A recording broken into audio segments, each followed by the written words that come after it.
All right, welcome to another A to Z movie night where a few film nerds gather around a bottle of whiskey to watch a movie. A to Z movie night contains foul language and is intended for a mature audience. Listeners' discretion is advised. You have been warned. No, these idiot kids. Oh, you history buffs listening, you know what I'm talking about? You got that reference, man. I mean, he just laid down on a slab and just died there. That's a great one, Tim. I got nothing. That's a great one. Good night, ladies and gentlemen. He's like, my name's Zach Bowman, and you know, I just really like reading too. It has nothing to do with my. And he drank every day starting at 10 o'clock.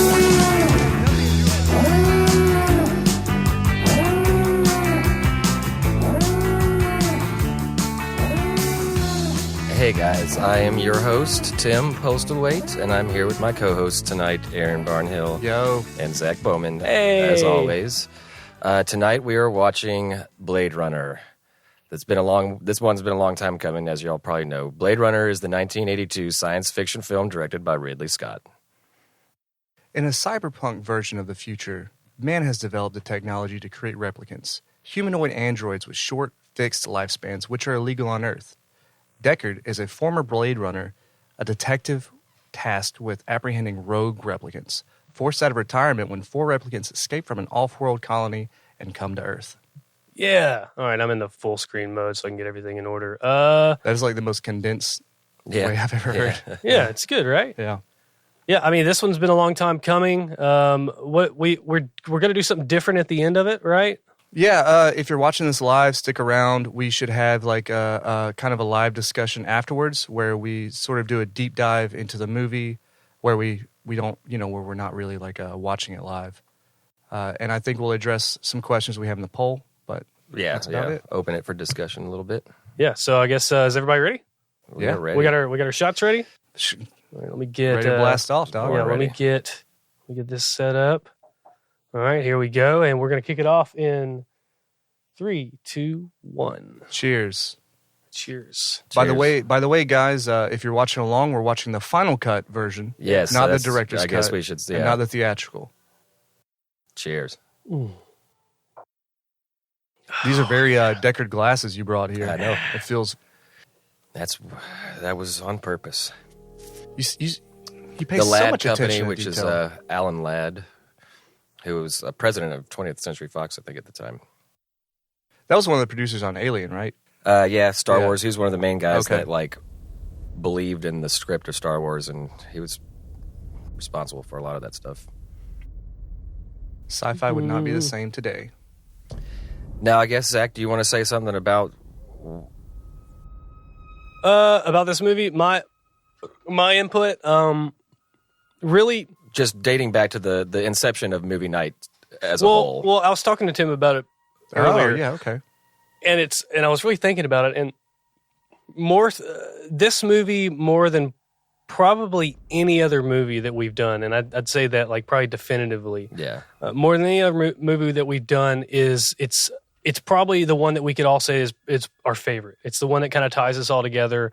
It's very important to us. It's one of the movies that we spent so much time. This is what we'd be talking about at the bar. When we were talking about this as an idea. Yeah. There was maybe a short list of 5, and this would be on the top. This would always be the one that would draw up the conversation. On top of that, me personally, I mean, I've been a self-professed science fiction nut forever, and the thing about science fiction that a lot of people don't give it a lot of credit because you read science fiction books, right? And the one thing I've always used to describe them is they take place in space. They're not action oriented to where what happens is these big battles happen, but they don't describe them. They don't ever. ever really show them. Yeah. It's they say it happened and then it's the aftermath. It's always the thing about science fiction, and it's true with the books as well as the movies for sure. It's all about the world, right? And fleshing out this place, which is what this movie is groundbreaking for in a way.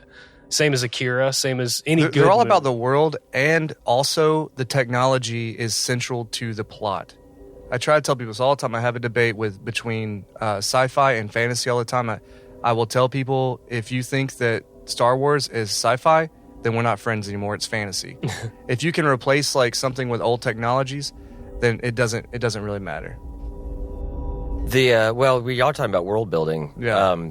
It's funny because when one of the first scripts, when the screenwriters were approached with this, they went and read this based on the Philip K. Dick novel, obviously, Do Androids Dream of Electric Sheep. And the story itself, I love these intro shots too. This is some of the stuff that just blew me away immediately. I was like, I didn't know what I was looking at, but I knew it was special, and it's just gorgeous. These shots, the geisha girl and the Coke sign, I just love all that stuff. But originally, the story itself, and I love Philip K. Dick, it's not really a very interesting one.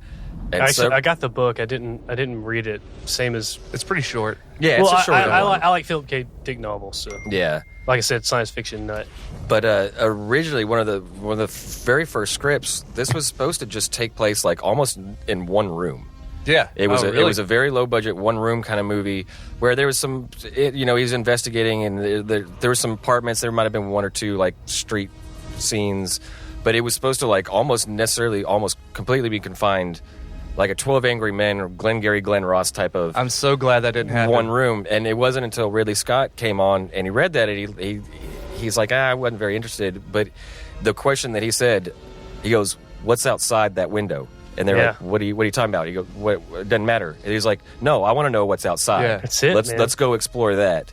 He goes, I want to know what's outside that window. And that was a perfect. damn big pyramid. Basically, that got him the job. They're like, ooh, Yeah. that's cool. I mean, idea. like I said in the beginning, science fiction. The big thing about it is building the world, and that was my defense of Daybreakers. Is that it was set in an interesting world. Plot be damned, because the plot kind of sucked. In most movies, they might set up the interesting world and then screw up, but this movie like nailed everything. And this Ridley Scott, like, he doesn't hold your hand, because this first scene, if you haven't seen the movie before, you have no fucking idea what's going on in the movie. And he's like, I'm just going to do it whether you understand it or not. And then if you're paying attention, as the movie goes on, it'll make sense. Because he was like, okay, if these are androids and they have the technology and this is like a thing, we have to build a world to make that believable. Yeah. And he's like, well, they just drop you right off in here. So this is the test. Yeah, the void comp test. The first scene with dialogue is the void comp test. We don't even realize who these characters are, or what's the point of this. I mean, we realize because we're like experts and stuff, but they don't realize. And I want to say that, but I've been dying to tell y'all this, because Aaron and Zach are all three of us quite possibly might love 2049 more than this, just because it expands the lore and it doesn't pander. Yeah. But for people that have the opening scene of this movie, I'm going to describe this real quick while this is going on, because we don't really need to know this dialogue. He was like, okay, he's drawing storyboards, and Ridley Scott would usually do that a lot. He would draw his own storyboards. A cartoonist. He's a very good artist, and he would a lot of times do his own storyboards. He goes, I want to open the movie on a boiling pot of soup on a stove. And Hampton Fancher, who wrote the first draft, was like, oh my God, that's fucking genius. And he started scribbling a script. He goes, okay, here's what we're going to do. And don't stop me, because you're going to catch on halfway through this, what I'm saying. He goes, here we're going to do. You're going to pan out from that boiling pot of soup on the stove. No sound, no music. And you're going to pan over. It's a little house, and it's going to pan back. And Deckard, Harrison Ford's character, is just going to be sitting in a chair, looking out the window, like dark, dusty house. Yeah. Don't know who he is yet. Why we're there in this room? And he's just sitting outside the window, looking. He's got like a gun in his lap, and then a truck pulls up outside, and a guy gets out of the truck in like farmer's overalls and stuff. Big dude, farmer's overalls. He's got like this mask on because the air is not very breathable. The guy comes in the room, sees Deckard in the chair, completely ignores him, walks over to the pot of soup on the stove, and goes, "Soup's almost ready. You want some? By the way, who you're with?" And Deckard just stands up and blows the dude away. Blasts him. Yeah. And you're like, what the fuck? What's going on? And as the body hits the wall and slumps down to the floor, Deckard walks over, opens the guy's mouth up, and pulls his jaw down. The serial number. And gets the serial number off of him. And you're like, oh shit, that was an android. that was the opening scene of 2049. Right, but with Batista. Yeah, if Ryan Gosling is sitting in the chair waiting for Batista, and Batista's character was basically a farmer. He was farming like maggots or something for protein. Yeah, protein farmer. Yeah. They took that scene that was originally going to be the opening of It's not this a glamorous living, but it sure is honest. Yeah, but I just thought that was so cool that that was their love in the sequel so much to this that they're like, hey, let's take what was going to be the opening of this and do it in the sequel. And that just kind of blew me away when I learned about that. So that there's a line in this movie that I say a lot, and I don't know why because it doesn't ever make any sense. But that whenever in that scene that we just saw before he shoots him, he said, "Let me tell you something about my mother." Yeah. There's a couple lines that I quote a lot in this movie. I love just right away. This world is so amazing. Yeah. And this was 1982. Like just all the neon. Well, and a lot of this was backlots. So all this stuff was outside. but they covered it like they had the rain neon, machines and stuff. But they were outside, all night shoots. I mean, this is another trope. I don't know if this movie put in place. It probably did, but Fifth Element does a big homage to it. But most futuristic societies that you see in film are like mostly like Asian culture. Chinese, Asian cultures. Well, Ridley Scott said that. He's like, I figured by this time, he's like, China especially was such a power in the world. He's like, I figured by this time in the future, their influence would be worldwide. Yeah. He's like, it just made sense to me. I have a really interesting. I copy that all the time. What he does with the chopsticks, when he rubs them. I do too. Because he's getting the little splinters off. The little splinters off. Yeah. I do that every time, and I've copied that from him. Speaking of that, I've read this really interesting book one time. And it's got a whole series behind it. I'm really having a brain fart, so I can't remember the author's name. But it was called When Gravity Fails. And the guy decides to write these, it's almost like cyberpunk stuff, but he said, I've seen all of the, like, Eastern world takes over the world, and he's seen all the Western, like, those type of things. He was like, what if the Middle East became the predominant culture? And they were really cool. Like, it was... That was done in it was really the cool. Pitch Black films? Oh, was it? Okay, maybe. Yeah, I guess kind of, yeah. But look that up if you want to read a interesting... It's strange. It's really cool. It's one of the... I actually read it... I actually decided to read it off of an online list. It was like 10 sci-fi novels that could never be made into films. Right. Yeah. Well, they didn't think this could be made into sure. a film. They're like, we don't have the technology for that. I mean, that scene right there with the spinner picking up was like, what? And obviously, it's on strings. Yeah. But still. So how do they make most of this? Because obviously it's... I mean, it looks... Ready for it? It looks really say good. Miniatures. Oh, there we go. A lot of matte paintings, a lot of miniatures. I guess that's why it holds up so good. Yeah, front projection, miniatures. Yeah. There you go. That's the one for the ticker. These are all real Take a shot, objects. I said miniatures. I hope Chris isn't watching right now. He's triggered right now. These are all real objects shot on 68 millimeter film, and that's why they look so good.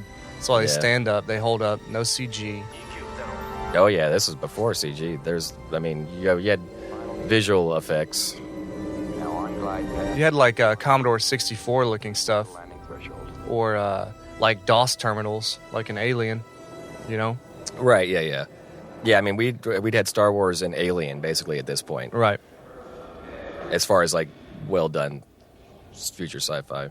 I'll tell you one thing too about that exterior shot that really puts you in the future is most people know at least this much about LA.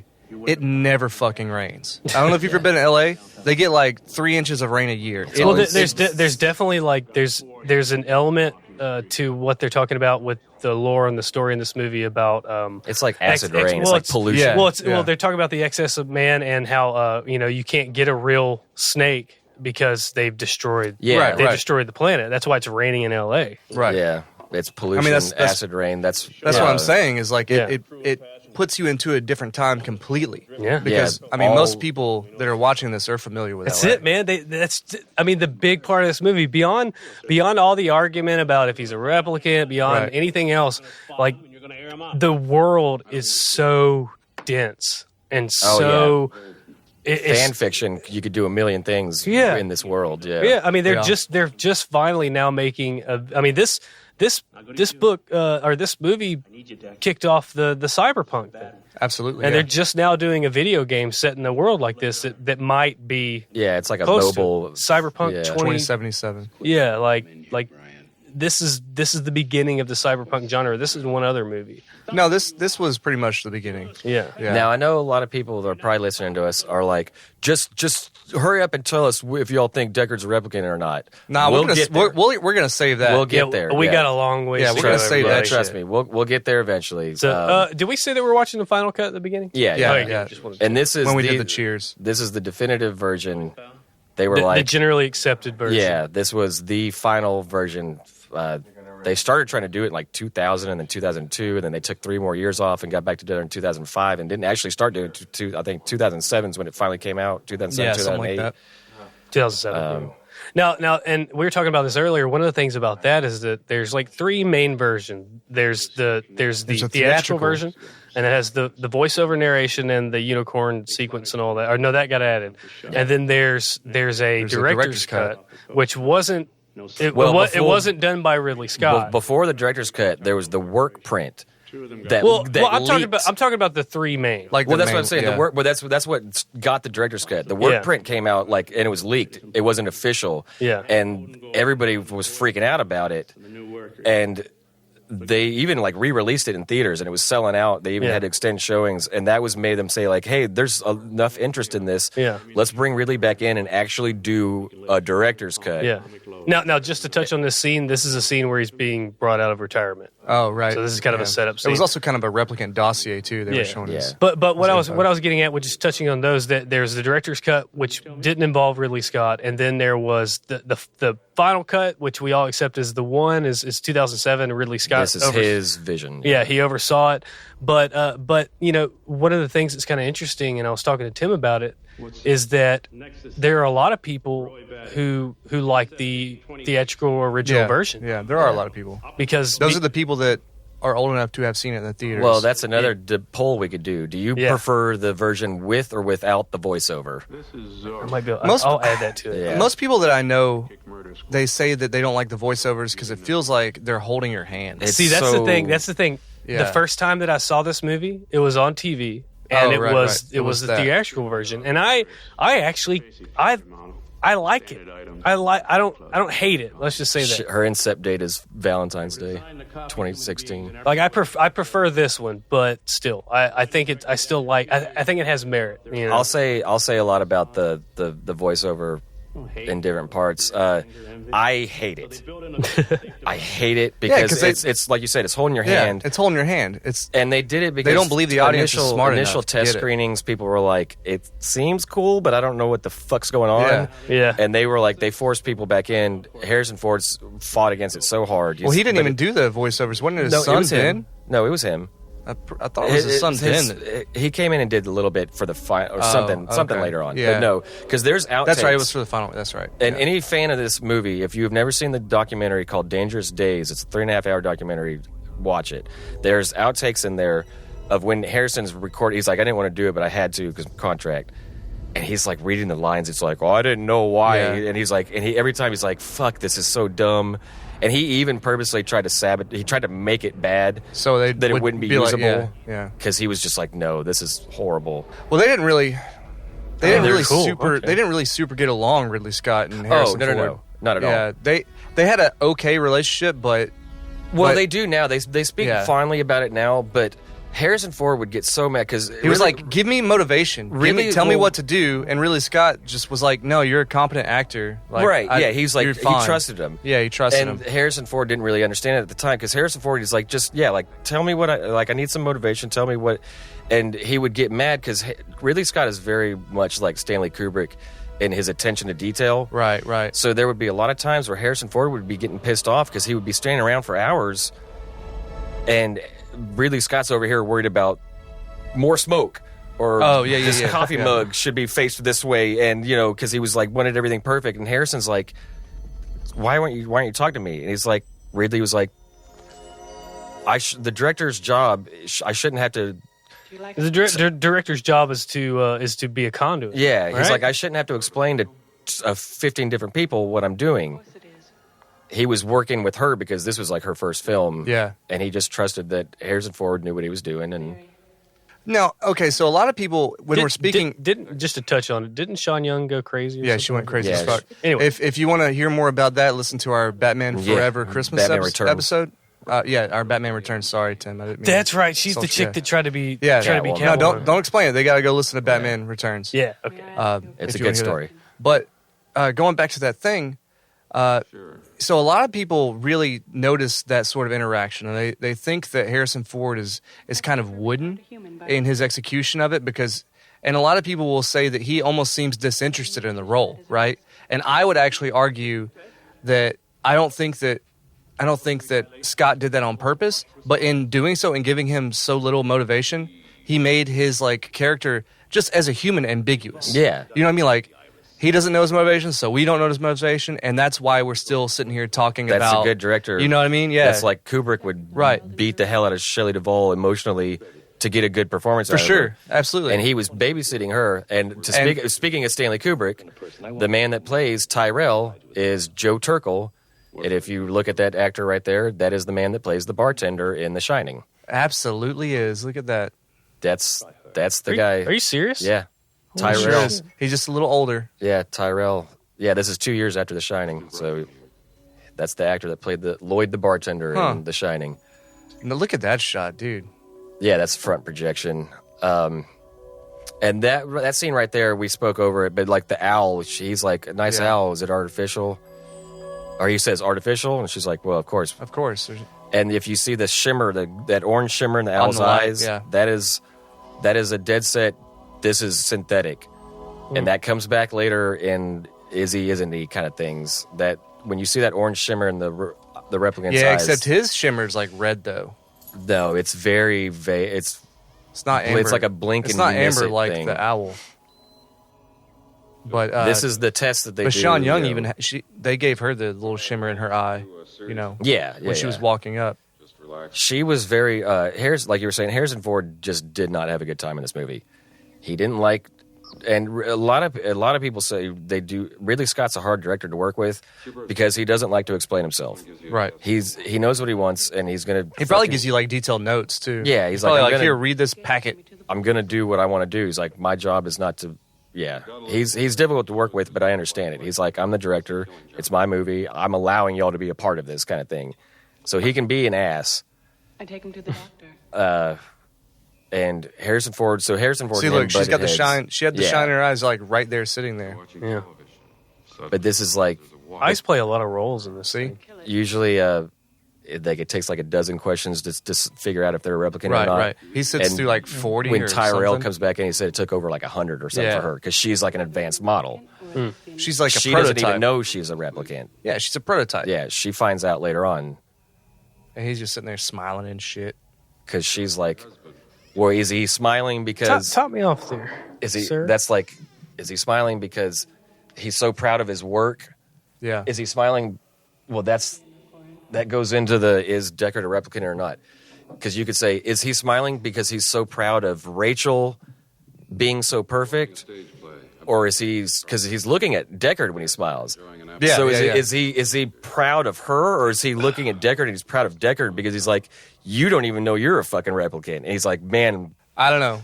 You guys battle it out in the comments. We'll tell you Yeah. what we think at the end. At the end I of just this, posted the poll questions. yeah, I will not say what I think until the yeah, very end. exactly. I won't either. I'm not going to say what I think until I'll the end. drop I'll drop clues of that could lean yes or no, but I will not tell you my definitive opinion. And just until to then. just to recap on it, we're gonna try to do something a little different at the end. We're gonna do kind of like a recap of those questions and kind of talk about those things a bit between ourselves. We'll do it live here, but if you're listening to this in the audio version, we'll have that posted somewhere. It'll be like we'll, side by we'll side put a or link something. for it. So. Usually take the spotlight.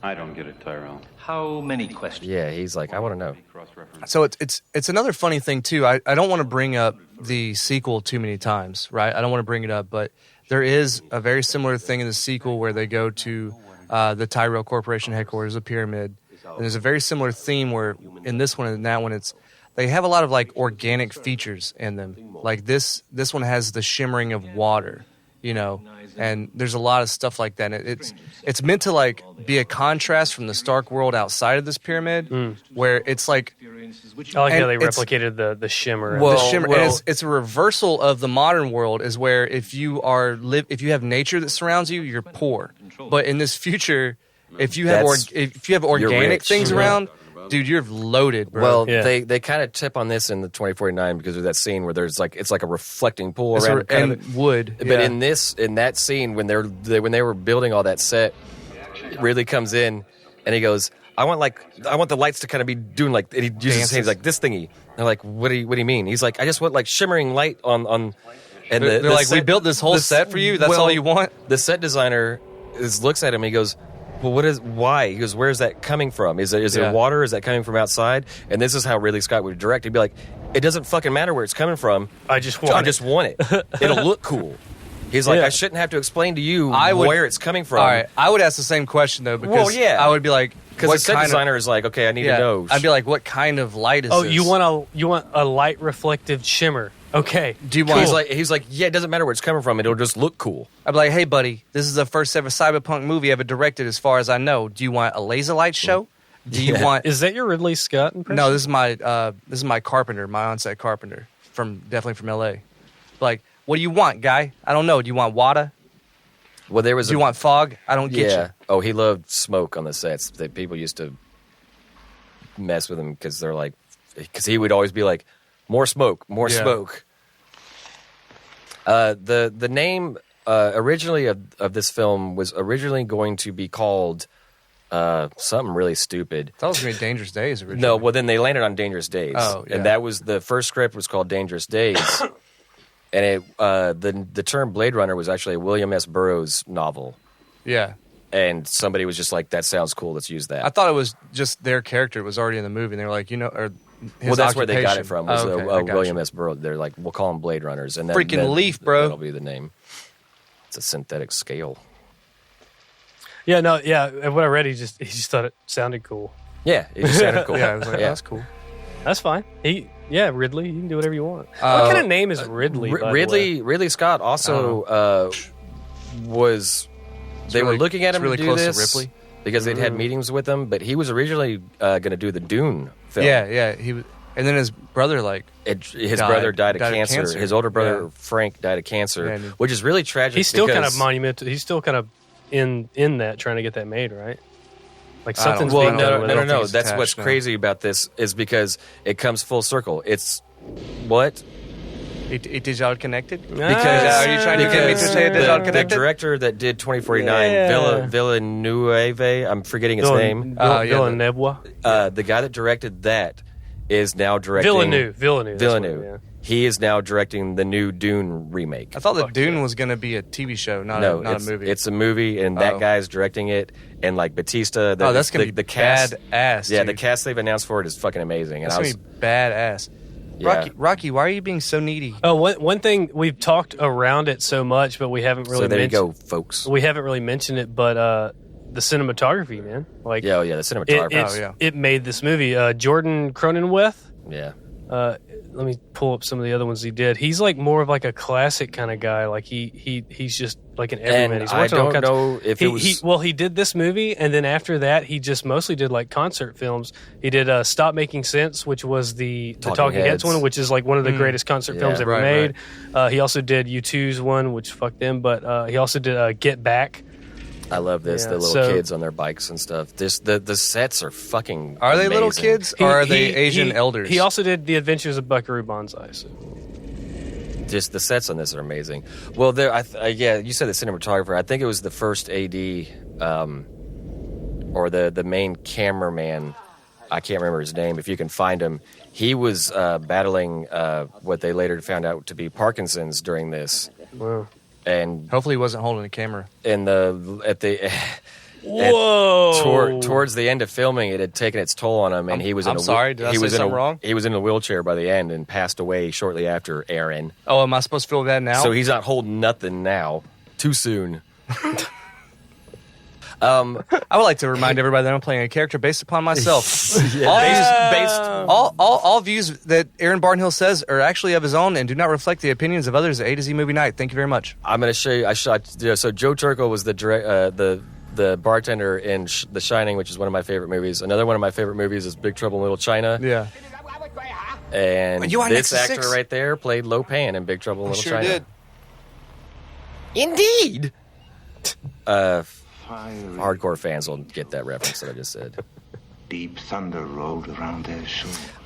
Another little cool behind the scenes. I fact. love this scene so much. Yeah, it's really cool. No, I make ice. His line, he make goes, ice. "If you could see the things I've seen with your eyes." Yeah. It's such a great line. God. So this is the guy that builds the eyes for the Tyrell. Yeah. He's the one who does the eyes for, like, not just But that's all he human does. replicants, but Yeah. for all replicants. He's like the research and He's the developer. guy. He's yeah. the eye. He's not the guy. eye manufacturer. He's the guy that develops the eyes. I He got it. designed them. I got a Yeah. guy for that. He's the guy that put the gleam. Yes. Questions. Yeah. It's one I thing. don't have answers. One thing that's really interesting to me is that, so we've already established that this is pretty much the first ever cyberpunk movie, and one of the heavy concepts is that it's I very. wouldn't call this cyberpunk. I would say it inspired cyberpunk. It's I'll say proto cyberpunk. How about Yeah. that? So since this is the proto, it I established. wouldn't call it cyberpunk, but it did inspire it. me. It established a lot of sort of the themes and the tropes of cyberpunk, right? What's really interesting is this is an American production. It's based in LA, but they heavily feature like an Asian heavy population, lots of Japanese on the wall. And who latched on to cyberpunk more than Chinese? Oh, yeah. was Not the Japanese, it's Japanese, Chinese. like Akira. like Akira, Yeah. Ghost in the Shell, Yeah. You know what I'm talking about? Like those are, Well, no, this is a total influence on Akira. yeah, that's Yeah, what, but absolutely, even 100%. and Ghost in the Shell, like they are. See what I've seen. Like With your Blade eyes. Runner is just as iconic and influential in Japan, if not more, than here. And that, I mean, that's kind of cool.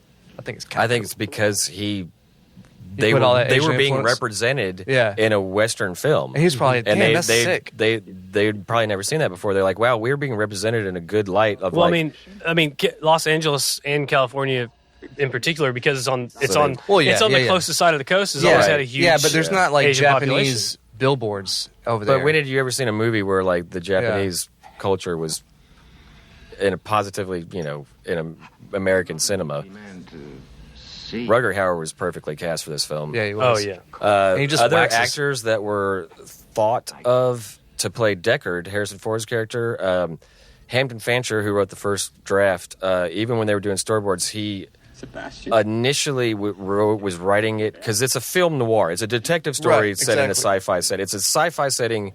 I said that's why they added the narration, because that's a right, film which was noir. done a lot. Callback, yeah. And he wrote it specifically, even the dialogue for Deckard, with Robert Mitchum in mind, who the actor Robert Mitchum was that kind of guy back then. He had done a lot of those movies.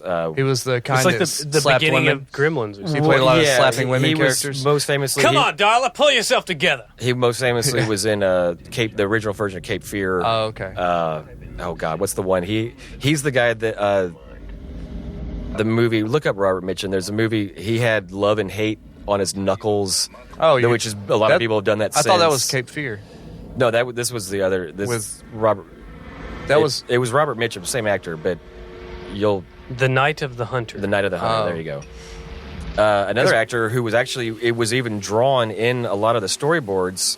So Robert Mitchum was the guy they wrote the. That's who they had That's in the role mind. they wrote. Yeah. But the actor that they actually started after that like putting him into the storyboards.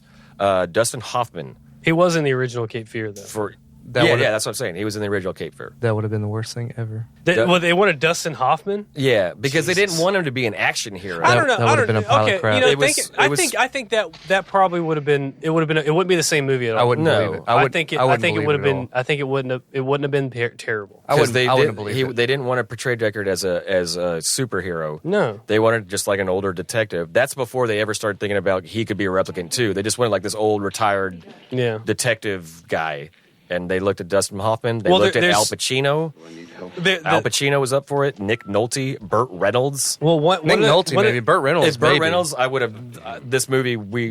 Well, look, like one of the He things would have just been there chewing bubble gum. Like, one I of the, never would have watched this movie. one of the things they talk about with Harrison Ford's performance in this movie is that a big part of the character and the role is portraying this sense of vulnerability, which Ryan Gosling fucking knocks out of the park he did it. in the sequel. But well, he's a better actor. I hate to say that. But. yeah, it's fine. Harrison Ford was a carpenter. He didn't want to Right, exactly. But you know who else was a carpenter? that's- Jesus. I'm a replica. But yeah, Harrison Ford. One of the most notable performances in this is that he plays the vulnerability of not knowing It's a very nuanced what to role. think. You know, And I think one of the main reasons this movie didn't do well upon its initial release is because he was known as Han Solo and he had just done Raiders. Right. So he was Han Solo and Indiana Jones.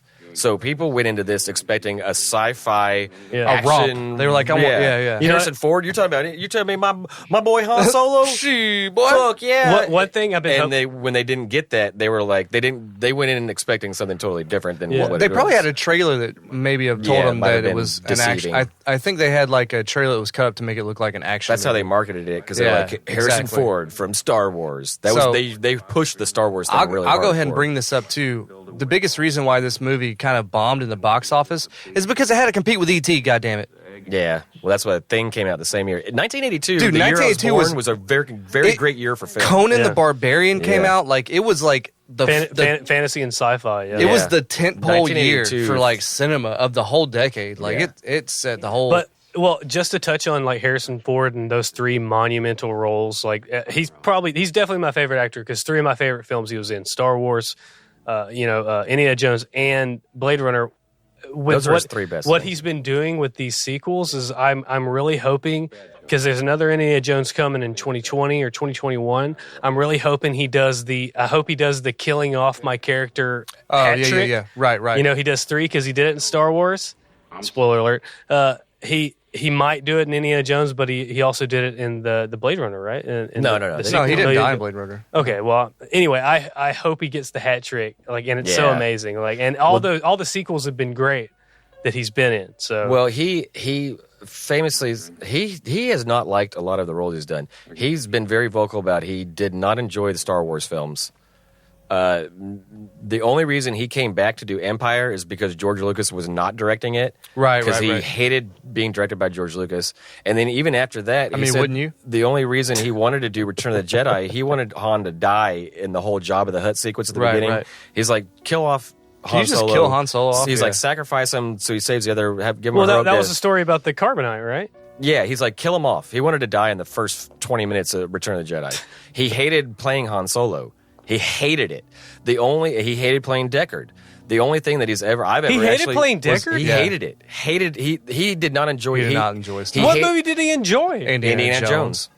Hell Indiana yeah. Jones. That's the only thing. I mean, there's yeah. nobody else that could be that character. That's the only thing He he's really- ever spoke positively really about. enjoyed- You can replace Look at those Solo. glasses. You can Oh, replace yeah. Deckard, maybe, but nobody can replace Indiana Jones. You know who was originally going to be Indiana Jones? Fucking Tom Selleck. Oh yeah. That's another. I would have it never would watched those it would have movies. been Romancing the Stone at that point, Yeah. or something like that. You know, Indiana Jones with a mustache. Come on, a mustache. Mustachio. I said it. You know what? Let's give a cheers to that fancy glass and to the fact that Tim paid so much attention to detail that he brought these I fancy tried glasses. to get as close as I could. Cheers. And the score. I don't think we've talked about the score yet. I love the music. I was going to talk about it subtle- in the very beginning, but we had so much stuff we had to get out of the way. Is it but- visible, Zach? Where'd you put it? We It's have in the kitchen. it's somewhere. Oh yeah, we hung it up in the hallway. Yeah, We have I gifted Tim my mom got it at a garage sale or something like that, and I gifted Tim.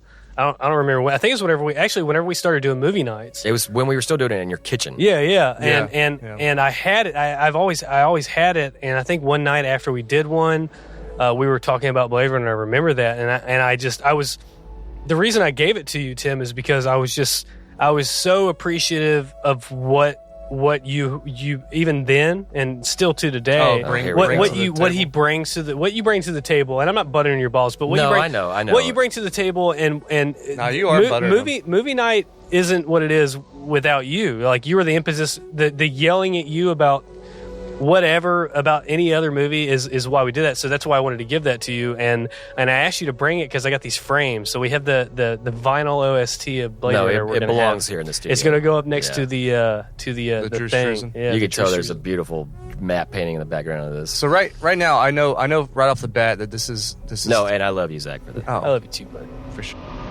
All right, I'm gonna ruin that We're moment. done sucking each other's dicks. Good, thank you. Cheers. So they we got our table back. Like we're in a new Oh, yeah. It studio. feels This is good. important. Feels this is good. good. Here, cheers. Let's just suck our own dicks for a second. Cheers.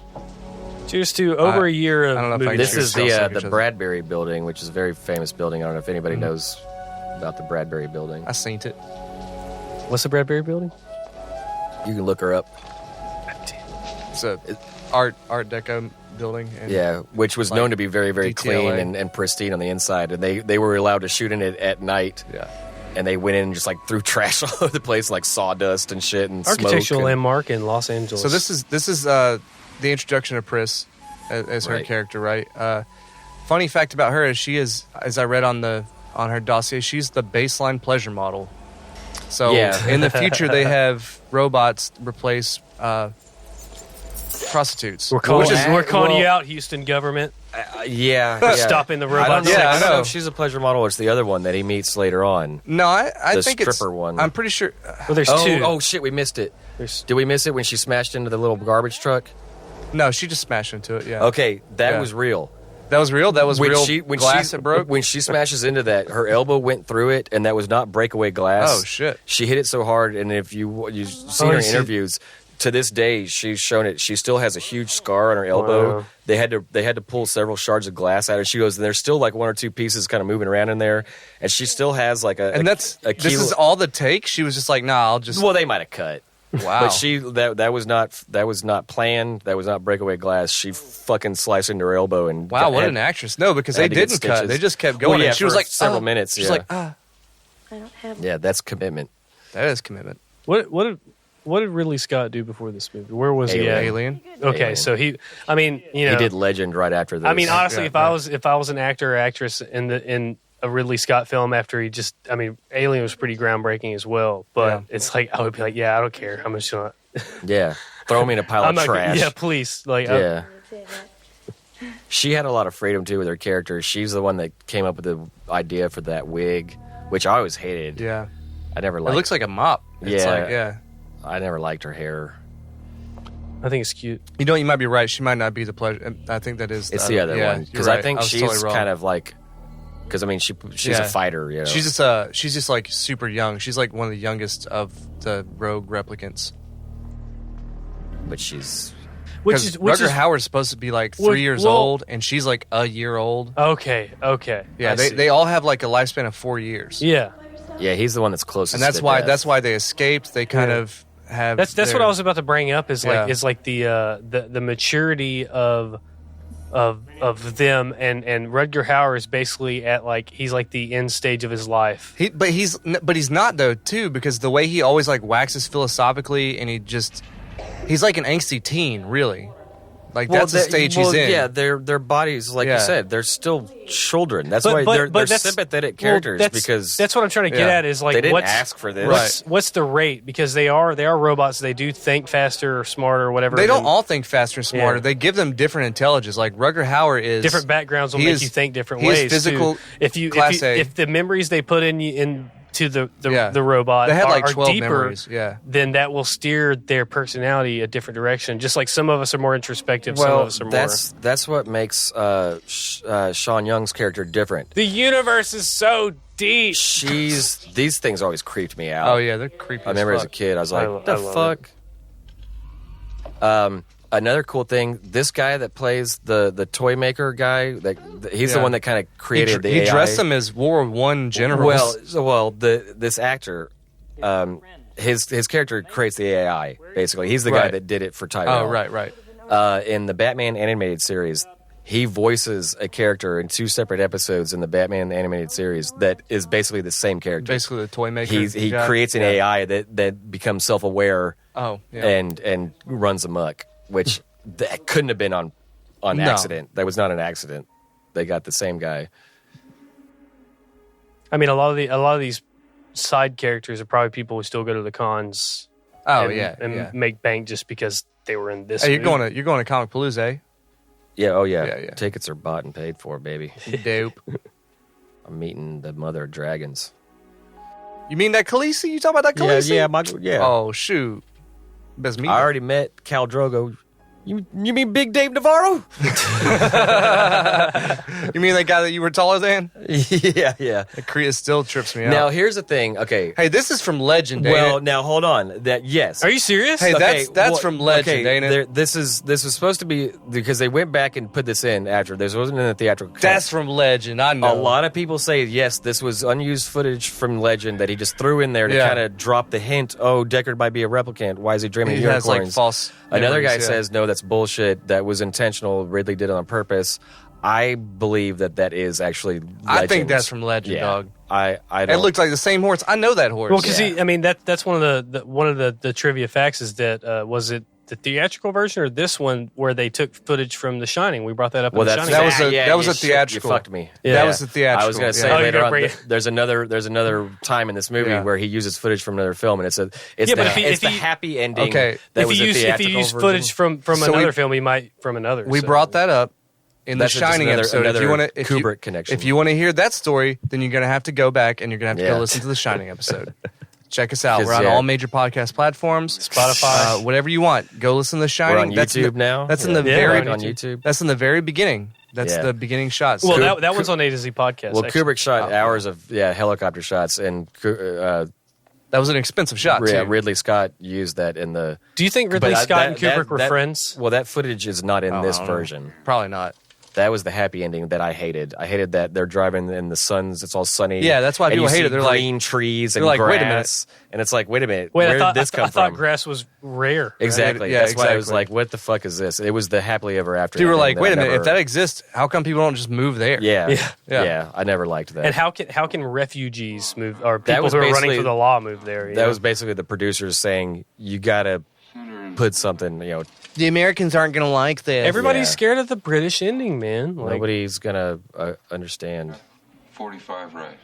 This is kind of one of those things. Like, okay, Center and like when they get technology wrong, because he's like track 45 right, and it's like gridded off. Now we just have a touch screen where we'd put our fingers together and do this. well, We, so, you see what I'm saying? Like, Yeah. we would just well, okay, no, you would just do this to enlarge the You- image well, on a touch screen. You brought up a good point. Okay, this is another thing about and that actually whatever, you know. No, that actually is a trope from this movie that is carried on is the enhance.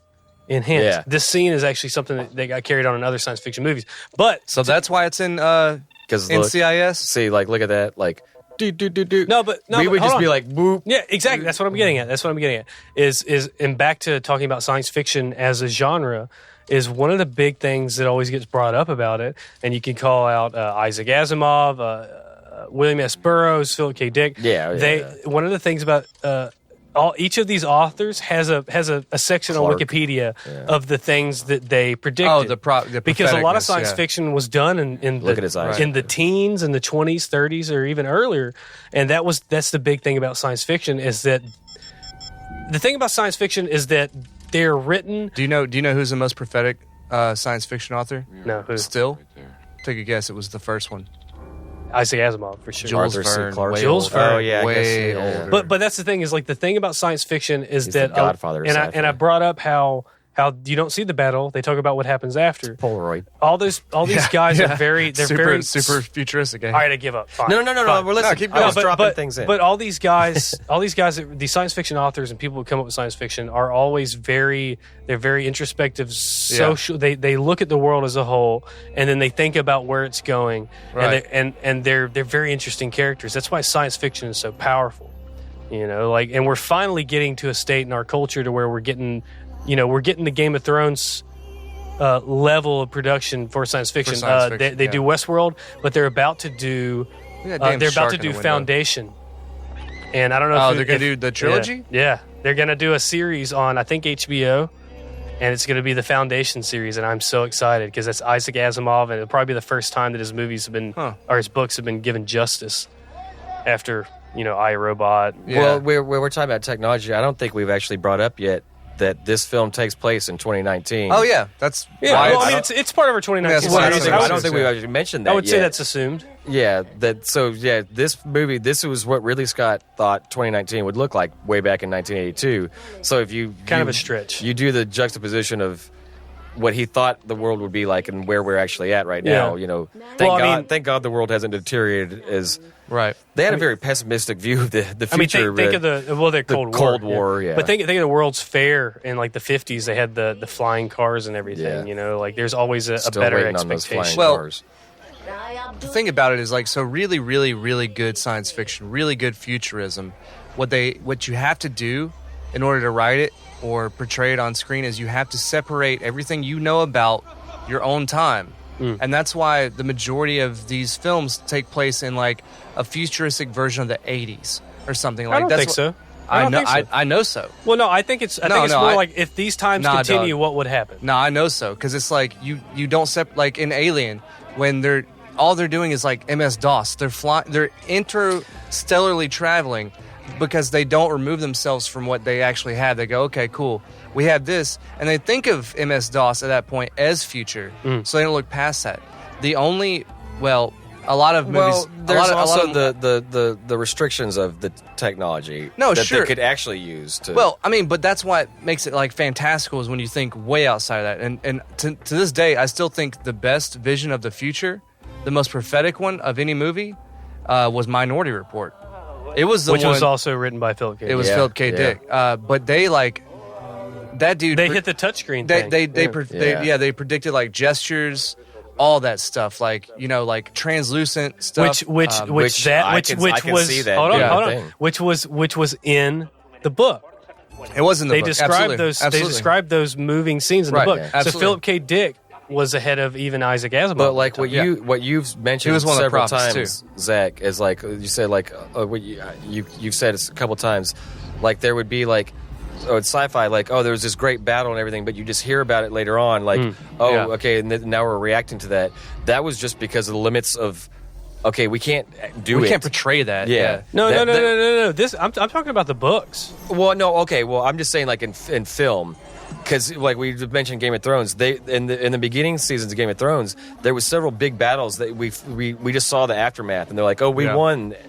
It's just because they didn't have the budget yet. Now, Yeah. obviously, it's so massively popular But that I they understand- have the budget. I understand- We can well- see those massive battles. Back then, we just had to see the aftermath because Yeah. they couldn't afford to portray it on film. That's a little different. I could see because fantasy and science wanna- fiction you- are in the same kind of. But you realm. also want to give people something to like think about too. You don't want to spoon feed them. You But- want to give them but- some things to question. I want to disagree though because the thing is, Game of Thrones, as well as all these movies that we're so big fans of, they started in books, and that's it would make sense if they didn't have the budget to do a big battle Yeah. in a film, but they're based on the books, and the books don't have those battles. Well, because how do you describe a battle in a book? Like, and then this guy stabs this guy, and then he turns, and then this, space warfare. Yeah. that's probably a little more I will. entertaining. I keep going, but I might No, you're interrupt fine. in a second. You're fine.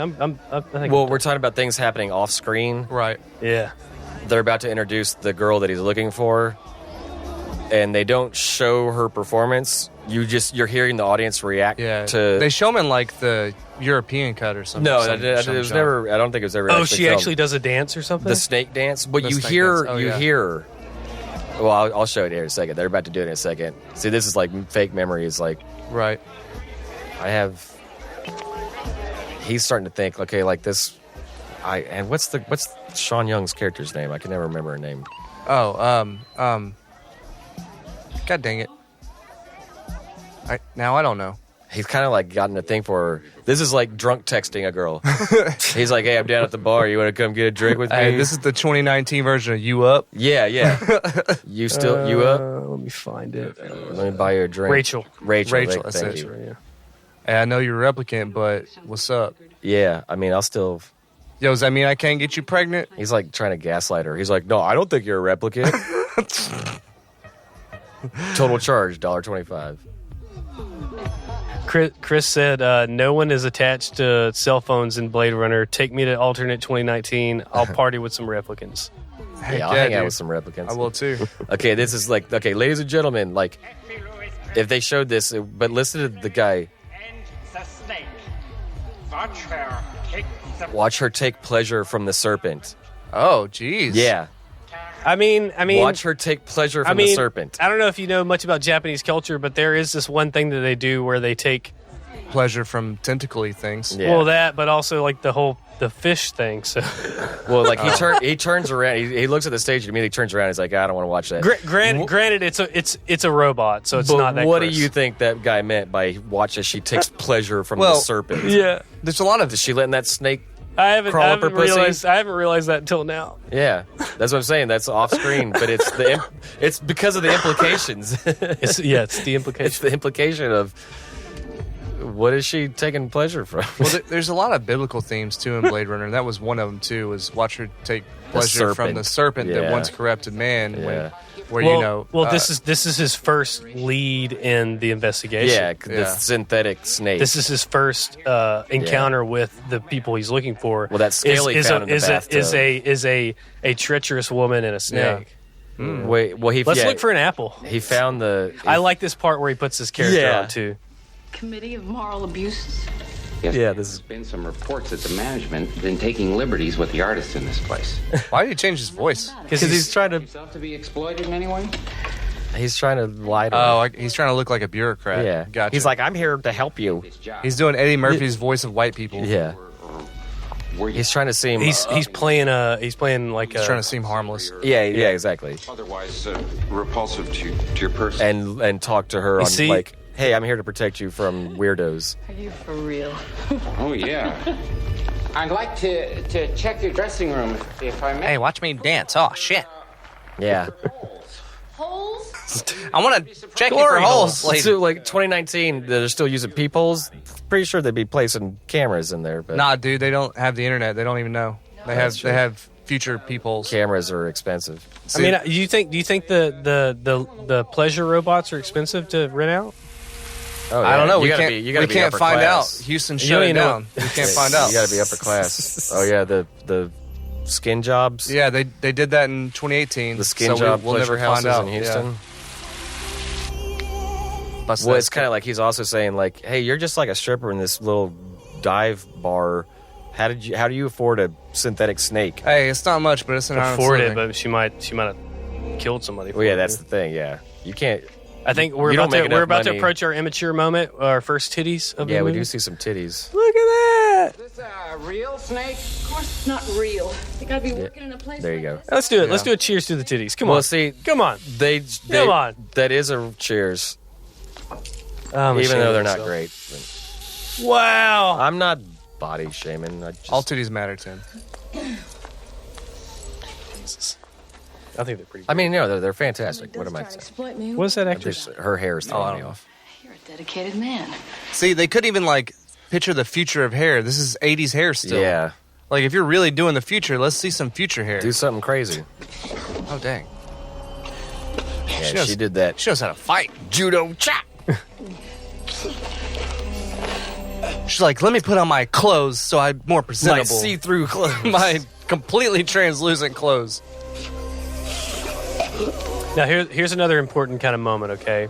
And one that a lot of people bring up whenever they're talking about if Deckard's a replicant or not, and That he about didn't defend himself? is about no, not even that, is about the a big part of this movie is what is human, what is humanity, and all that That's- discussion. that's the whole movie. And the one thing that they bring up a lot is that every time he has an encounter with a replicant, you know, they always have an opportunity to straight up kill him. They're Yeah, they're and she stronger and didn't. everything, Yeah, she and they did kill him.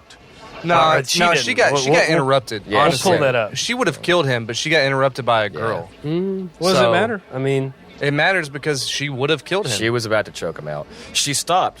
When she did the thing, and he Yeah. was completely incapacitated, gasping for air. Yeah. Yeah. She was about to just run out, and she stopped and looked at him, and she's like, she nah, I'll stopped. fucking kill She him. stopped, and then the person showed up. Yeah. So there No, is that. I There think- is that. There is I that. think there, the there- person She showed up had and an she opportunity stopped. to just run, but then she went back and Yeah. decided to start choking him out with his tie. I don't think that theory holds water, sir. I'm sorry. Zora. No, it's Which also would lean credence to the fact of I don't know. We'll in the next encounter, we'll talk about that. We'll see. We'll look at it. and see Well, if it does hold water. You have to remember that Tyrell Corporation's motto is more human than human. That's true. And humans are assholes, so why wouldn't robots be? Which that's where Rob Zombie came up with the Joanna song. Cassidy. Let's see what else she has done. Now, this is another thing, too. Like She was in Ghost of Mars. the John Carpenter? Wow. Yeah, which was... she was Dolores in Who Framed Roger Rabbit. How about cool. that? Nobody knows who Dolores is. She did okay. She didn't do nothing after, at least. You know, it's funny. We're watching a futuristic interpretation of Los Angeles in 2019, where there's more Japanese Atari, which is not a thing. It's not a thing. But there's more Japanese on the street than there's American, and we're sitting here in actual 2019, and people are talking about building walls. It's like, that's kind of weird, huh? At least this future was a little bit more progressive. You see Spanish accepting other cultures. You see Spanish written down anywhere except for the taco shop. They're like, build that wall. You ain't seen shit about nobody's Spanish I in ain't this. speaking other than Spanish. Edward James Olmos.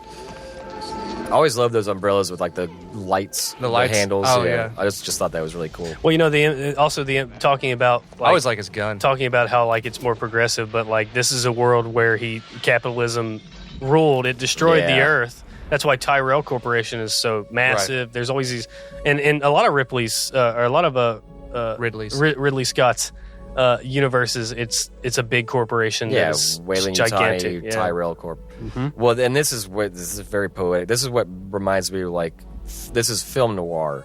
Right. This isn't like dun-dun-dun chase scene. The electric sax. Yeah, chase scene. She's a bad guy. They leave it kind of like because even when he looks at her, he feels bad about killing her. Which you could say, oh, does that mean that's a part of him that's a replicant that he doesn't know about? This is his first encounter, and this. Yeah. He's falling in love with Rachel, and he's still in that mode to where he's just doing his job. He's conflicted. Yeah. Also, if a robot's not a human, are you killing it or are you just destroying it? That's the whole other thing. Is they don't say go kill these replicants; they say destroy them. But he's reaching a different level of understanding. What did they say? We don't use the term kill. They say destroy. Terminate. I don't even think it's destroy. It's something very... No, I'm pretty sure it is destroy. It's something very like nicer. It's an object. Destroy... Look that up, Zach. Yeah, I'll check it out. But it's, because they say it in the beginning, crawl. I think they call it retirement. Retirement. Yeah, they retire them. Yeah. There you go. Yeah, we don't call this killing. We call it retirement. So why would you feel guilty if it's not a human, right? That thing right there, all the broken glass and everything. Yeah. They were always behind budget or behind schedule because Ridley Scott's attention to detail. They said they spent there always night shoots. There was some nights where they wouldn't even get a shot. There'd be some nights where they'd get like maybe 2 shots. Because Derek Stringer said at least they weren't sad titties in this one. Because Ridley Scott would be down there like placing the glass just how he wanted it. Like, oh no, this, that, like, this, and they're like, and that's where Harrison Ford would be standing around and be like, you fucking kidding me? Like, I've been standing here for 3 hours. We haven't filmed a single scene. And the sun would start coming up. They'd be like, well, that's the wrap. And or if they fucked up a take, they had the ray machines going. Right. If they had to restart a scene. They probably ran out of water. They couldn't wait for like a wardrobe to dry, so they had multiple jackets for him and everything. They just put on another dry jacket, and the producers, Bud Yorkin especially, was one of the main guys. And Bud Yorkin was a director himself. And a lot of people used to say that him and Ridley Scott like would be yelling at each other on set a lot of times. It was always like, here comes the money, or whatever they called him. And the producers would come down there and like Ridley would he would ignore them and just keep doing what he was doing. And they'd be like, you're spending our fucking money. Yeah. Like, why are we so behind schedule? Why are you concerned about the placement of this glass? We're paying these actors just to stand around for nothing. And Bud Yorkin was actually a director too. A lot of people say that they felt the reason that he argued so much with Ridley Scott is because he thought he could do it better. Yeah. He thought he could have directed it better. He's never denied that claim. Man, it's you know who somebody love is lost on in this movie is whoever the fucking lighting director is. Like, I'm being serious. Think about the darkness. There's a lot of light in these films. There's too much light at some points. Just to have their neons, faces be able to sirens, show up. Well, neon's great, but it doesn't illuminate. Right, not very well. And that's another thing. They would spend hours just getting the lighting right. Because you see, look how dark Edward James Olmos' face was right there. Yeah. I love his character too, Edward James Olmos. We haven't really talked about his character yet, but he's the one that makes the all of the little origami Yeah. and stuff like that. He's kind of a very interesting, very, very human character. Very, very few lines. In but this world that's like kind of sterile. this he's always like bothered me. He's like Why the is she city out cop. in the pouring rain in this big fur coat? Like, Oh, pouring rain. Well, because she's rich, and that's Yeah. probably like real fur. It's synthetic and waterproof, probably. Yeah. That's Just probably throw- like real. She's like, minks I'll or just some throw shit. this coat away at the end of the night. What do I care? Fucking 20th Century Fox paid for it. Just imagine a fur coat gets wet. It probably stinks like this- a wet dog. Was this A dead wet Was dog. this a 21st Century Fox production? Well, no, it was the Lad company. One of the companies is not around. It's defunct. My birthday's April. I was about to say, if it was, does that make her a Disney princess at this moment? Is Rachel now a Disney Not back princess? then. Production company. Shaw Brothers, Blade Runner partnership. Oh, they did the same thing as Akira. Like Akira, they put together like a company just to do this film. Yeah. I don't have any information. There's no link, but it Shell says Corps. Blade Runner partnership. Yeah. This replicant here is supposed to be like the really dumb one, but really strong one. Yeah, he's So like he's the just like goon. he's just like he's fucking decked He's up. just basically slave labor. Yeah. He's the goon. He probably works on he worked on some mining I like this colony line in that he Jupiter. does. See, like you said, yeah, Harrison Ford just gets his ass kicked. Yeah. Wake up, time to die. Well, at that same time though, if you're getting hit in the head by like But look at the fear. hydraulic strength though, and you don't get concussed, maybe you are a robot. Who knows? Well, we do see the scene after this where he's like pulling teeth out of his mouth. Yeah, I mean teeth, but he never gets concussed. Yeah. But look at the fear on his face right there. I That mean, could be a more human than human. Yeah, that's true. They're so smart that look, I love that. I and love the blood. that shot. Oh, that was great. He takes that tiny shot, and then when the backwash, it's Blood. straight Blood's blood out of dropping his into it. mouth. Yeah. Now this shot, And coming now up, They're she's trying to cover up the tracks of is he a replicant? No, he's and now we have like some Inuit chick sitting in here. I don't know. that's Rachel. and her, Oh, that's Rachel. Her That's not, jacket's dry. all of a that's sudden. not a Northern Alaskan Inuit person. I didn't. No, I good for messed you up. for calling you Inuit and not an Eskimo. Well, you know, whenever the world went bad, We'd like to be progressive here. you know? yeah, we like. whenever the world went to shit at what this takes place in, the Inuits actually became the dominating culture Oh yeah, probably. because they were in the place that wasn't I flooded. mean, that's how Or rich. burning Nobody wanted to go. That's how rich. That's how rich he is. That he gives his replicants baby seal coats, real baby seals, not Yeah. even replicants, man. Oh yeah, Like, Tyrell. oh yeah. That's the whole thing. That Tyrell Corporation is basically a monopoly. It's like a conglomerate that basically they're Disney. In the future, Time Warner and Disney will own everything. So wait a minute. Well, no, they're Now- Google or Apple. They created the thing Yeah. that changed the world that makes it possible to do what they're doing is replicants getting other resources from other. I Okay. still say Googlers Awful. are Skynet. But there's a very poignant. I'm going to point it out. Y'all keep talking, but when it comes, I'm going to interrupt. So I hate to point this out too, because I hate to keep going back to Alien, but I think that Alien and Blade Runner are the same universe. But I believe in Alien Resurrection, they actually fleshed out some of the early lore about the Weyland-Yutani Company, and I think in Resurrection they actually talk about them buying out Walmart and like other shit. I believe because in Alien Resurrection. Oh wait, are you fucking with me?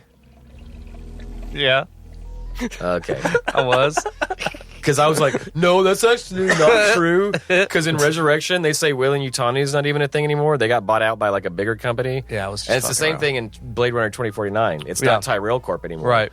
Like Tyrell, 'Cause like I love that. Jared Like, just- Leto is like the new Tyrell. Yeah, like he bought it out. It's Like, still Tyrell. I love all the It's still blood the coming same. out of his mouth right there. He's like, he pulls some loose teeth out. Yeah, because he got hit with like hydraulic arms. He's like, But his he didn't jaw's get- not broke. But he didn't get knocked out though. Yeah. I'm just saying, if you had a brain, you would. He didn't knock his head off his. I mean, he could But have he might just have been crushed his just toying skull with him. That's well, okay. Look at that. He might have just been toying with There's him. support for my argument earlier, What? and that they're holding back because he could have just crushed his Okay, fucking look skull. at her eyes like, glowing orange. Perfect. I Yeah. mean, he tried. Look at him. Her eyes are glowing orange, and they're like just like a replicant. This is one big thing that leans towards. Would you come after me? She's saying, "Hey, if you were told to come after me, would you come kill me?" All right, I'm taking a potty break. I'm about to have to too. I'm next. I call dibs. You go ahead. Well, hold on. There's a No, I wouldn't. Dang, bro. Look at you, dog. as he walks behind her and then looks Still built back. the same way, by the way. I know. He actually is like in shape for an 80-year-old. I don't understand it. Him and Clint Eastwood. Well, that was kind of like Robert hell outta Mitchum. here. It was like back then. It was like Robert Mitchum, like fat guys that just breathe in. Look right here, bam. Look, Zach. Look. Oh, what? They didn't do it. Wait, what were you looking for? I don't In understand. that very scene, when he picks his head up. I don't know if it's the lighting on your TV or what. When he picks his head up and looks at her in that shot, his eyes glow orange. Oh, wait. Was that the scene? They might have, yeah. Are you sure? When he looks up at her in that scene for a split second before he turns his head I thought back, it was a different scene. his eyes glow that amber color like all the replicants do. I thought it was a scene where he had his jacket on for some No, reason. that was the one. Okay.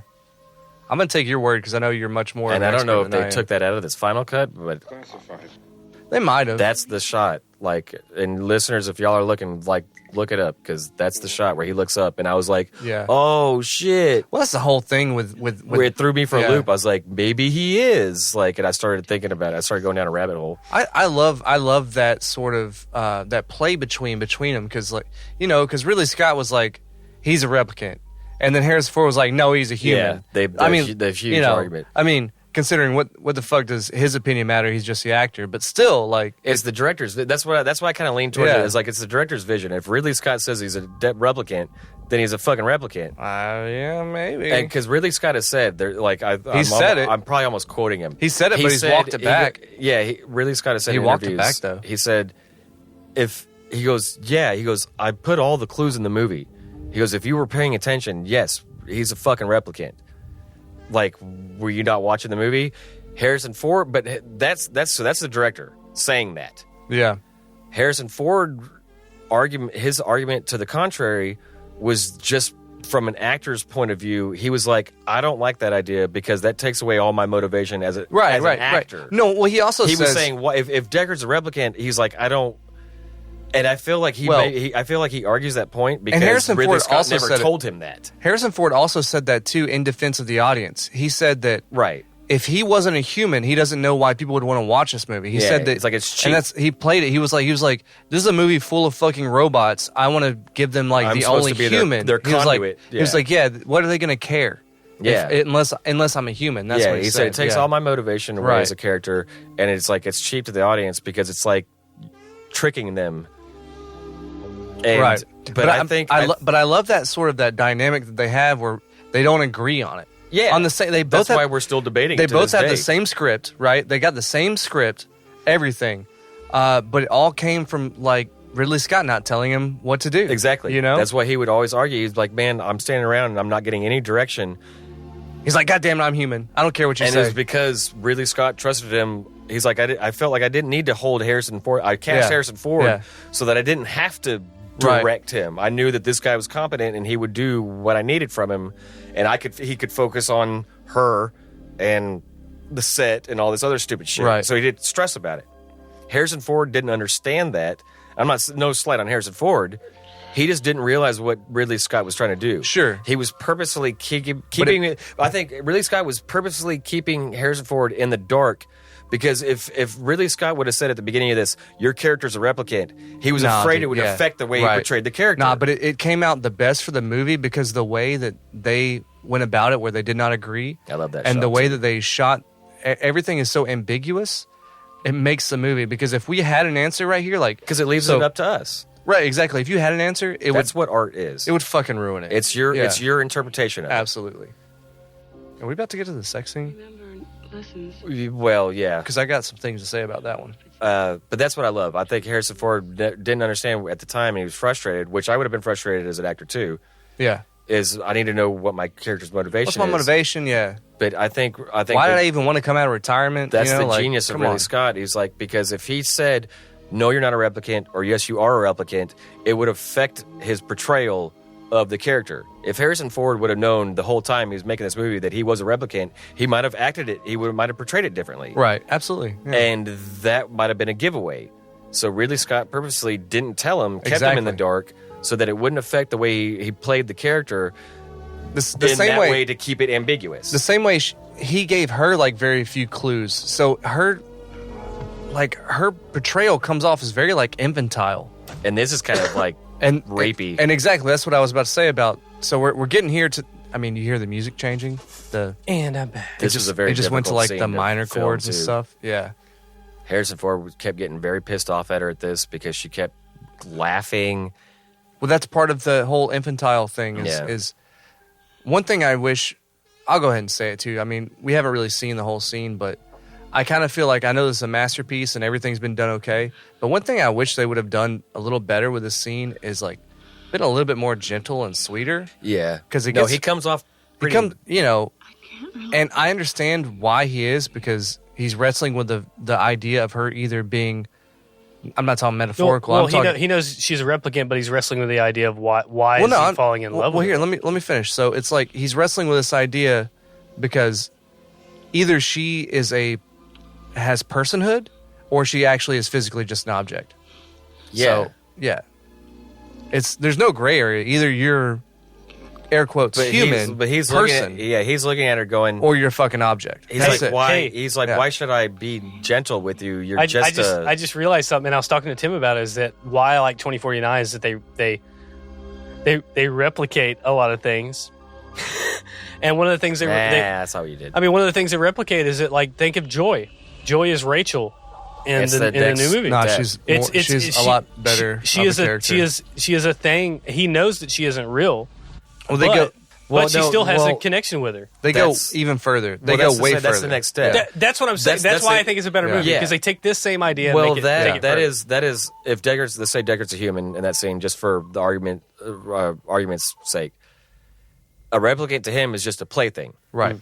To a replicant, Kay's character, the hologram is just a plaything. But he doesn't treat it as such. I think it's just like him. That's how he sees it. Kay doesn't treat her as such. That was a difference in him. I think Kay, being a replicant, was kind of more human than Deckard is. He was gentler. He was more conflicted about the things that he did. Yeah. He was a very sad character. Supports my theory about them not killing him. That's what I'm saying. But Kay was a lot more sadder character. At the end of the day, he's not though, even human. But at the end of the day, Kay knew he was a replicant, but then he thought he didn't. But who thought he had, like, that's why his journey is so sad and tragic. He doesn't think he thinks he's human.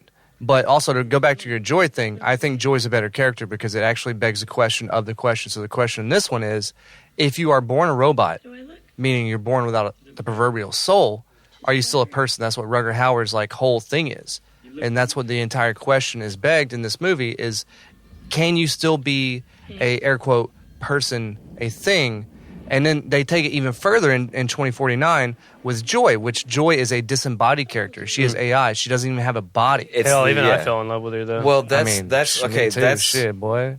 Pour yourself. This is where we start going down a rabbit hole. And Ridley Scott loves this theme, and he did it again in Prometheus. For sure. The plot of Prometheus is the humans trying to find their maker. Right. That's the journey that Rutger Hauer's character Roy Batty is on in this. He wants to meet his maker, because to be what does it mean to be human?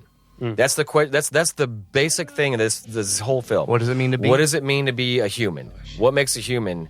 Because the quintessential questions we ask as humans, there's three questions: where do we come from? Why are we here? Where are we going? Right. Or where do we come from? Why are we here? What happens when we die? True. That's the plot of Prometheus. Well, he's facing death. He's facing death right now. Right. He wants to meet his maker because he's like, we didn't ask for this. Right.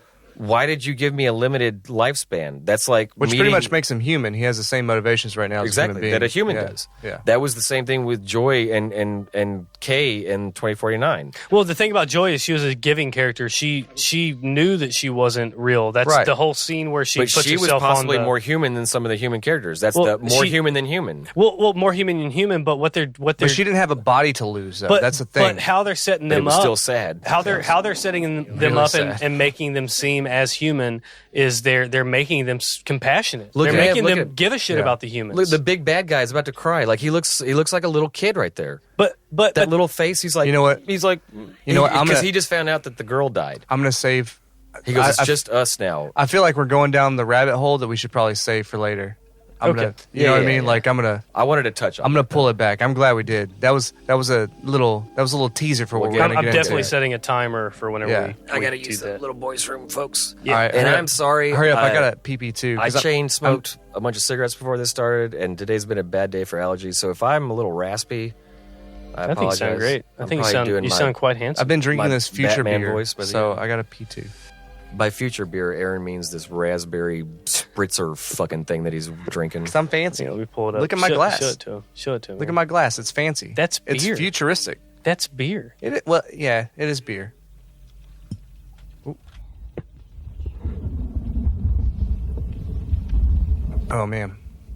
So Roy met up with Why are you staring at us, Sebastian? the younger one and met the You're so different. the creator. Now he brought now, kind of. This character was we talked over it, but he mentioned something. He's supposed to be 25, and apparently he has I think they call it like a Methuselah disease or something. He has some kind of disease in this world That makes him older. Yeah, it makes him. Yeah. It makes him age a lot. Yeah. Yeah. You mean like the Robin Williams movie Jack? Yeah, so like Yeah. that's he kind of says that's the backstory. Is he kind of gives that as a backstory to Yeah. why he is how he is. Well, what they're doing is they're trying to mirror their story. Yeah. So it's the exact same thing. Is the replicants are aging very quickly. But they're even Rutger Hauer plays kind of like a naive kind of character, you know? Yeah, Even because if he's intelligent. only like 3 years old. Yeah. That's what I was saying. Is like he's in his angsty Yeah, teen but years. it's not. Yeah, it's like they're like dog years, right? Yeah, well, I mean, they're not born Well, take- like babies. They're born with a humongous Well- set of information. well, just- but then just- the just- wisdom starts coming. Just Like, to God dang it. just to put like a percentage on it, you think, okay, so they have a 4-year lifespan. The average age of a human is 75. So Is that the average age? I mean, that's the the average life expectancy, right? That was like 65 or something. I don't know. Whatever. So let's just say 75, and then That's you pretty take good. you divide that by 4 years. So each year they turn, they're less than 20. They're Yeah, 20 it's years like, older. It's like every month and a half or some shit. so he's like in his yeah, he's like he's in he's his like 60s. 59. But also another thing to keep in mind is why he's so kind of like still childlike is that he has lived most of his life off world. colony. Yeah. Off world. Yeah, so Yeah. he's just experiencing what he's only heard about human society. He designed you. Maybe he could So this is a toy. This is like the guy who made those little mention it to him. All the little robots. robots that are like World War One generals. I think that's why they don't kill him, or they see him as some kind of. I understand he's. They see him as like a sympathetic character, I guess you could say, because Right. all his friends are robots. Oh, You know, they're not as advanced as him, but they see him as like. Well- you obviously like robots, so you're not Yeah. going to tell us. and he's also like air quotes terminal too, right? Just Yeah, like they are. Yeah, see? They are terminal. See, they're trying to manipulate him a little bit. Yeah, because he has like a little kid mind. Some of these eggs, He's dude, boiling eggs, man. It's a good source of protein. are they real eggs? Probably not. Ooh. We're so happy you found us. Jeez. Eyes do play a huge role in this Yeah. movie. You have how they check for replicants. They use an eye scanner. You know, the dilation, eye dilation creator. of the eye. Yeah, the eye creator. That little moment right there. Well, it's all built off of the whole idea that eyes are the windows to the soul. You know what I mean? Yeah, yeah. Like that's the whole thing about it. Is I mean, we talk about. I mean, that's the entire point of this movie is what's the difference between artificial I wouldn't say intelligence. that. I think that it's a piece. It's just another piece to it. I don't know. I think that's the whole difference is like, can a soul be artificial? I think that's the whole thing. Just me. No, I mean no. I mean that's the plot, but I mean the story has that. It has the corporations. It has how the universe they set up. There's stories within it. I mean- it's the same thing I brought up in Daybreakers or anything. Look at that owl, bro. I thought it froze. Trust her and anchor. Like yes, that is the gist of what these characters are going through. This but scene in particular is one of the ones I really want to focus on. Look at all the machines behind him. Like looks like dialysis machines and stuff. yeah, One thing they cut out of this What can I do for you, Sebastian? I'll wait till towards the end of the scene. I love how they did the makeup on this guy to kind of portray the degenerative, he ages too fast. He's supposed to be 25 years old. Yeah. He says that's why he can't get off world is because he's... But this is Tyrell. This is their maker, their god, basically. Ridiculous. And he's tricking him to get in because he's playing chess with them. Yeah. Sebastian. Well, now, part of this scene I brought up to Aaron is that eyes are like a symbolism, and he said eyes are the windows of the soul. It makes Windows sense. to the soul. But the eyes are brought up throughout this movie. Like, that's how they scan. I've said it already. But, It's all in your interpretation. It's how you perceive things. You'll see eyes brought back in this scene coming. Oh, yeah. Well, no, I don't think it's in this version. I know what you're talking about. I don't think... You don't think so? That only ended up actually being a deleted scene, and that's what I was going to explain. I'll wait till what you're talking about, yeah. I'm going to be really surprised if it isn't in here, because that's a pretty crucial part of the film. Well, you see it, but they oh, no, you're right. It is in here, but they cut away. It's not as lengthy. Yeah. You better come up, Sebastian.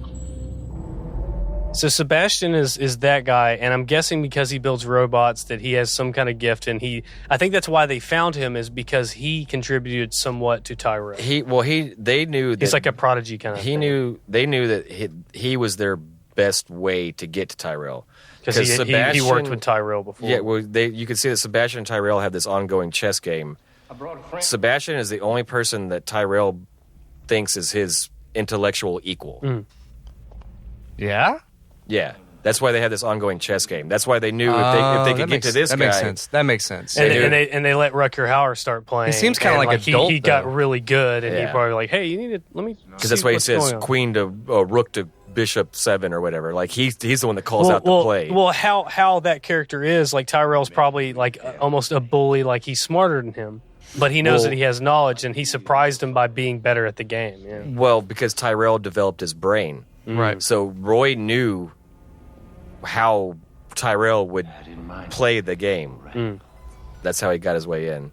There's a line that I quote all the time, and it's not to be sappy or nerdy, but it's a great line. That's a little out of my jurisdiction. Yeah, if you're going to turn the dialogue up. Yeah. Life. Fucker. Father. Oh, no! Look at the glow. Are you playing in an edited version? No, this is Final Cut. This is the Final Cut. The original line is, I want more life, fucker. But he says father. Yeah. Yeah, they just said father. That gleam in his eyes. No, this is the Final Cut. As far as I know. Amazon, I'm yelling at you.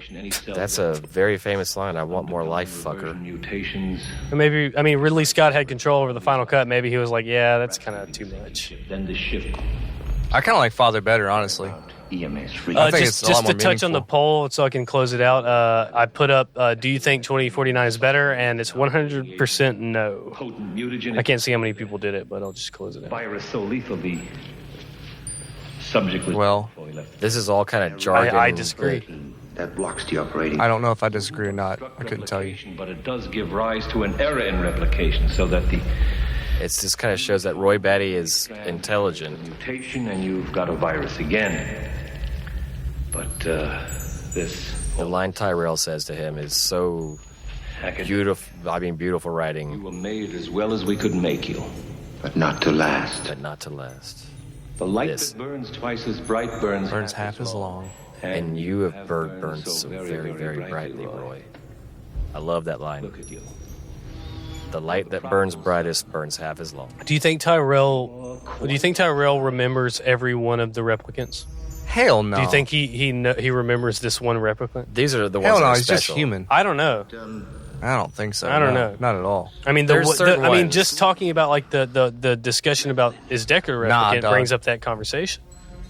Nah, Tyrell is still like, he's still got Dunbar's number in his head. He can't keep up with Well, they used to 5 be million that's- replicants? Come on, dude. Well, no, replicants used to be mass produced. They were but mass-produced, yeah. But they're illegal now, so there's so very few. They're illegal on world, not off world. Now, the He's scene still that you're talking manufacturing about- like Yeah. millions. So back to the eyes. Yeah, the scene you were talking about, Zach. This right here. Listen, you hear him crack. Yeah, he's crushing crushing his his skull. gosh dang skull. No, see, yeah, they cut away. They edit it, but there's a You see a little bit Eyes, right there. they're important. Yeah. That's a pretty trusted scene in most movies, like 28 Days Later, the end scene of 28 Days Later. I was going to bring that up. Where I want to meet your maker and kill him. Now, here's something that was scrapped originally. If you notice, when they was going up the elevator with Sebastian, it stopped. They were not at the top of the pyramid. Right. They stopped at a certain level, not at the very top. Something they originally tried to do, and I hate that he kills Sebastian. Oh, I forgot that he does that. It's off screen. Well, Sebastian is like the assistant to his maker. He has to finish the job. See right here, you see him going down the elevator alone, and you know that he killed Sebastian. That's kind of unnecessary. That was sad to me. But nah, they really want you to because they've been showing this guy very famous tunnel, and but also the disappointment of he got what he wanted. He wanted to meet his maker, and he killed him, and now he's just like in that spiral after you've gotten something you wanted. What I was getting at, that he didn't go to the top of the pyramid. Right. Something that they didn't do when he does that, and he squishes he puts his thumbs through Tyrell's eyes, Zach. That was supposed to be longer. That when he went in further, you saw like springs and mechanical things start coming out of his eyes, out of Tyrell's eyes, and you realize that Tyrell, that was he had made a replicant of himself. And that after that scene, Roy Batty is supposed to be like, "Oh fuck, you're not even the real him." And they cut to, and that's why he kills the other. He's like on like the 28th floor instead of the 30th to the floor very or something. top of the pyramid, and Tyrell is like in this cryostasis. He's like, no. Tyrell is like in this cryostasis, like frozen in a tube. Like it's Walt the Disney. same thing as Wutani. He's trying to find a way to live forever. Right. Just like in Prometheus. Well, everyone is. That's the thing is, even if you're a replicant or a human, you're still trying to extend your life. But he kind of he put his consciousness almost into like another a replicant of himself. But he was like on the verge. The real Tyrell is on the verge of death, and he had them put him into cryostasis until they could find a cure for him, so he could live forever. You know what's funny about that? Which I think would have been a lot cooler if that was included. Honestly, I mean, and what edition was that? It was never actually. It was in the script. If that was a part, think about Akira, and Akira took a lot from Blade Runner, and think about like whenever what's his They're name? Scavenging and they're trying to steal his hubcaps and shit. Whenever Tetsuo finally finds it took his radiator. Akira, and it's just what happens jars. after? What happens after? He kind of goes crazy, right? Well, it's like in Prometheus, where she finds out Weyland Yutani's been in cryostasis on the ship the whole movie. Yeah. I thought that would have been cooler if you realized. Let me meet them. He was just a replicant, and the real Tyrell was in cryostasis.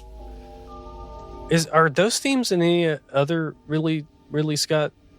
Well, they're ever present in all of his. Well, I put up the Alien Blade Runner same universe question, and we got 100% yes, and I'm kind of agreeing with it because I'm telling you, man, the drive is the same. It would make sense in that society. The only thing they exist in. So the only bad part about that theory is the time in between.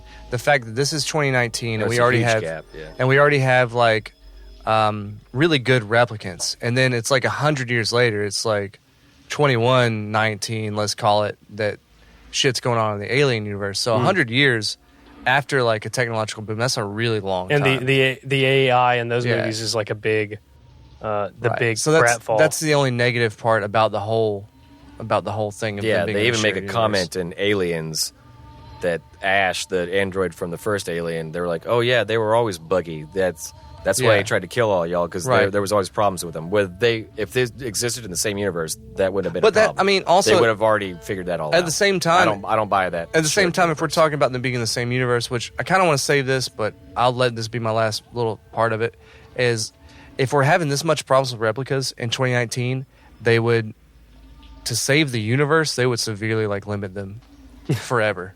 I mean, like there would be. That's why they give them limited lifespan. Exactly. No, here's my argument to that: is that if corporations are running the world, they destroyed the planet. All natural life is gone. They are basically the government. The replicants bring them untold amounts of wealth. Why are they going to stop? They don't care about the bad they're doing. They just care about like they're making money. They care off these about replicants. they care about their bottom line though, and if there's nobody to pay them, then they're not going to make money. But if that was the argument you could make, then you could say the same thing about the oil companies and climate change. I think we're missing the reason they gave them limited lifespans is because the longer they're alive, the more self-aware they become. The more self-aware, yeah. And the more they start asking questions. Yes, absolutely. So Tim, we figured out they put a lifespan on them because the longer they live, the smarter they get. They start more human-like. They start adapting. Yeah. They start learning from their environment. They we- start asking questions, and they don't want an uprising of androids, so they die. We did the math, and if their lifespan is 4 years, we're thinking dog years here, and the average human lifespan is 75. I'm assuming that every year they grow, they are like 18 years in human world. Well, that's why the youngest one is like a precocious young girl. Think about that. It's all how they're all designed. They designed her to be childlike, and she's a pleasure model. Roy, like you said, you burnt the light burns brightest, burns half as long. You're the smart one, so yeah you're gonna die sooner. He's a smart and strong one. Yeah. He has Class A on intellectual and physical. I want to give a shout out in these scenes to my best friend and girlfriend, Mary Hooker. If you're listening, you probably are not, but I will force you to watch this later. Me and her have been talking for, over a year now. I go to She's on a list for Twister, I think, right? Yeah, Twister or Shaun of the Dead. I think we've been talking about having her be her first one. But we've been talking we go to the Comic Cons and all that, and, the cosplay. We've been talking about me cosplaying as Deckard and her being Pris right here. Right. Fuck yeah. Because she's already got the outfit. You look more like Ryan Gosling. Well, I want to give that to Aaron because Aaron is Ryan Gosling. I want to be the K. And plus, Pris isn't in 2049, so we were trying to keep it either I be Deckard or Roy Batty. All she'd have to do is tease her hair out and white paint and the black. I love the suspense of that scene where he was going through, I'm going to call it like his gallery, and you just see like... We know that she's sitting there, you but just he see doesn't. like, yeah. That's a classic trope in film. Yeah, you see her just like sitting there, and you're like, yeah. What are you doing, bro? The like, audience come sitting on. there going, no, bro, get out of the room. Yeah, because we know something the actor doesn't know. That's your futuristic hair, Aaron. Yeah, that's future hair. There you go. And she was a gymnast. This was her recommendation. Not, yeah. Her recommendation to Ridley Scott. She goes, "Hey, I used to be a gymnast. I can do backflips." Yeah, she's like, "What if I incorporated that into the fight scene?" And he was like, he goes, "What's gymnastics?" Ridley Scott was like, so she's like, "So I did some back handstand walks across some stuff." And he was like, "Cool, do that." Fuck yeah. This was edited a lot out of the theatrical version because this just was violent. It was deemed so like when she starts spasming. Yeah, it's horribly violent. It's almost like an Exorcist kind of thing. Yeah, it was. People were like, "What the fuck?" It made Deckard look like a cold-blooded. It reminds you of like a dying animal that you're trying to put out of its misery, and it's just twitching. One of the things I've taken from this episode so far that makes me happy is how hands off I've realized that Ridley Scott was, and it makes sense at why he's still like a pretty big director, and he's like one of the greats. Like that is an important thing. Is just be the conduit. Like let them do what they're going to do. Yeah, well, that's what directors say. 90% of your job is if you casting. Yeah. If you cast the movie properly, 90% of your job is done. Which you don't really even. You shouldn't have to hold their hand through the whole thing. That's a casting director, but yeah. Well, if that's for everyone except for like the main if you cast the right actors, yeah, if the right person is cast, yeah, you don't have to explain every fucking scene to them. I always thought it was funny that they picked. I don't know if they picked the Bradbury to film in because of the way it looked, or just because of the name Bradbury. It was. I like how when they're dead, they look like same. Come on, Ray Bradbury. Come on. Yeah, I mean, you know what I'm saying? Yeah, the implication is not unnoticed. Come on. Star Trek. Not Star Trek. Fucking. No, yeah. What? Who? Ray Bradbury. He was a very, very famous sci-fi short story writer. He directed all kinds. Who did Star Trek? Sons of Thunder, which was... That was Ray Bradbury. Right? William... I don't think he did. I'm confusing it. Yeah. No. The guy who did Star Trek is a different name. He wrote the Butterfly Effect story. Gene Roddenberry. Gene Roddenberry, yeah. I always get him confused. Bradbury was like an Asimov type guy. He was like a Philip K. Dick guy, but just shorts pretty much. Bradbury Building was named after Louis L. Bradbury, a gold mining millionaire. Still the same name as Ray Bradbury. All right. Fuck you, Zach, and your computer for looking up facts. I don't know. I'm going to find out. Maybe they're cousins. I mean, dude, we find a lot of weird shit, so. All right. I'm going to bring up this little homage right here that you hinted at earlier. So if you've ever watched one of my favorite, it's not a zombie film technically, but it's one of our favorites. If you watch 28 Days Later, the entire last sort of fight scene, they are all in this like mansion, countryside mansion, and the person who's not a zombie, the protagonist of the film, kind of loses his shit on a military platoon that are trying to do him harm. He has his shirt off. It's raining. Yeah. He's running around. There's lightning outside. It is the most clothes on the clothes yeah. line. He goes It is. crazy. It is the most direct film homage I've ever seen in my entire life. Yeah. He's outside the window, like it's shot for shot, basically Running like around, this whole sort of scene. Cat and mouse thing. Yeah, this is a total right. cat and mouse. It's a total, and they do that, and they even like. That gets referenced in several films. I can't think of them, but 28 Days Later did like the most blatantly, and he even like crushes a person's head just like he did to him. It was that's Danny Boyle. He's you could another tell one of my favorite directors. You could tell Danny Boyle just Sunshine is.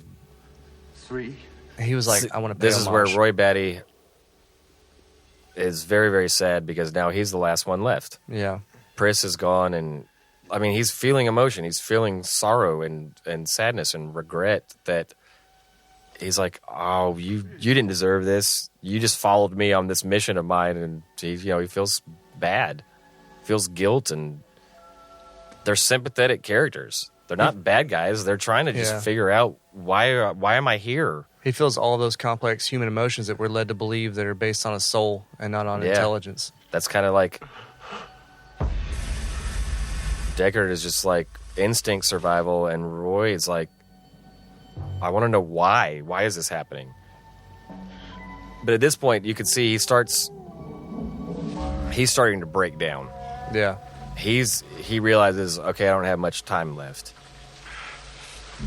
Okay, so check this out. The what guy, do you do with your final moments? The guy that designed the Bradbury building, it was paid for by Louis Bradbury as a millionaire, but the guy who designed it was the grandfather of Ray Bradbury. Oh, really? Okay. I think so.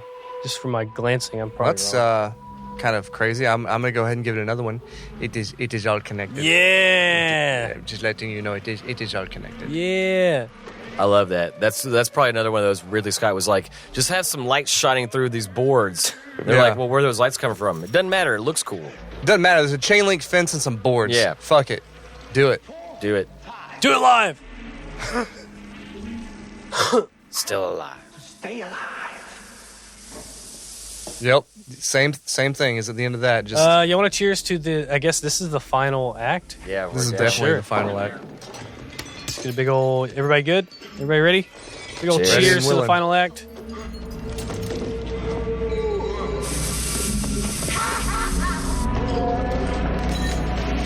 I think a good reason why Harrison Ford was cast in this, he was always the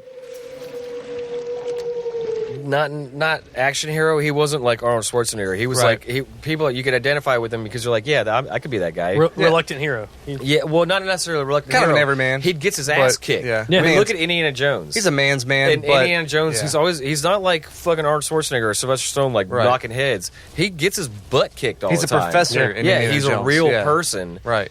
That isn't just like infallible, He's starting to die. Eh? Yeah, see, he's starting to die.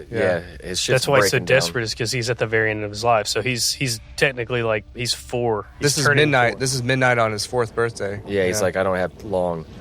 But when when we get to that rooftop scene, I got a monologue. Well, we're gonna pause. We're gonna pause for the monologue.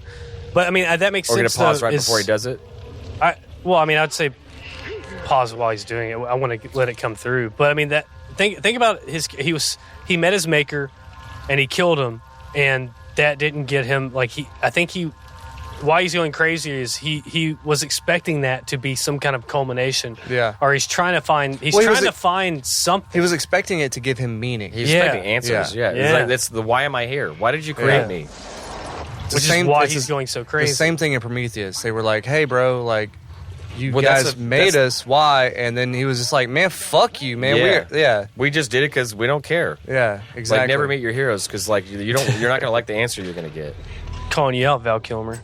And that's the thing. It's like he wanted Tyrell to give him answers so he would feel like he had a purpose. Like, what was this all for? And that's a very, very human question. Why am I here? That's the spirit!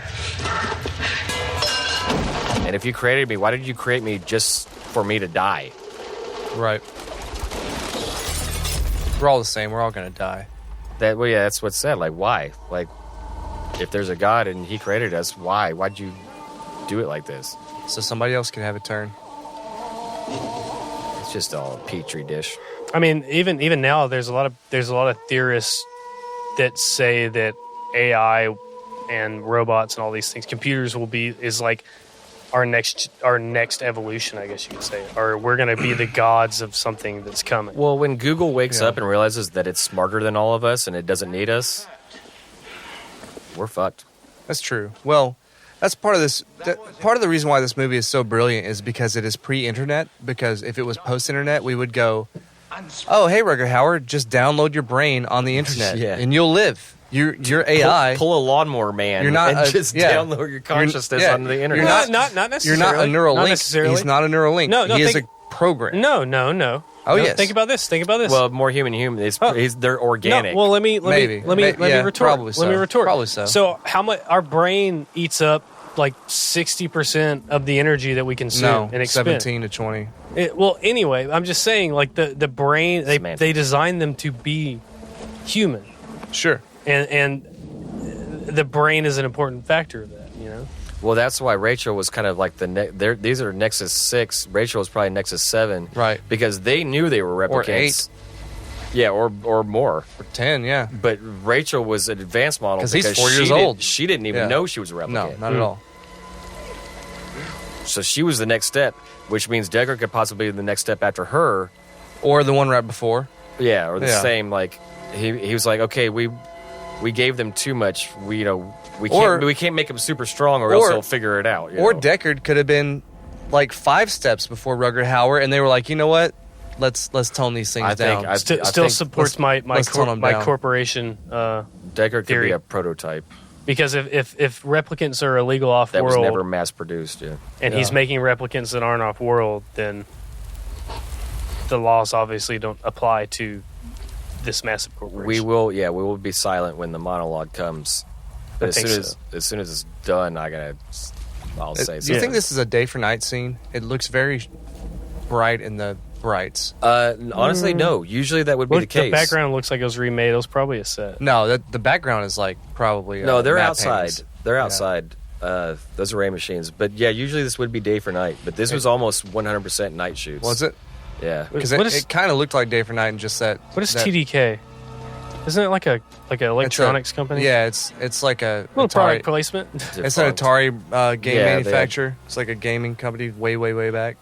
The only product placement in this movie that's still a thing was the Coca-Cola reference earlier, or Johnny Walker, I guess.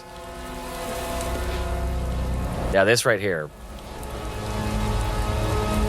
is the culmination of the whole thing, and Roy. I think this is an homage to Apocalypse for Now. Like there's a big influence there. Yeah, he's got the dove in his hand, which you could be like, well, where the fuck did that come from?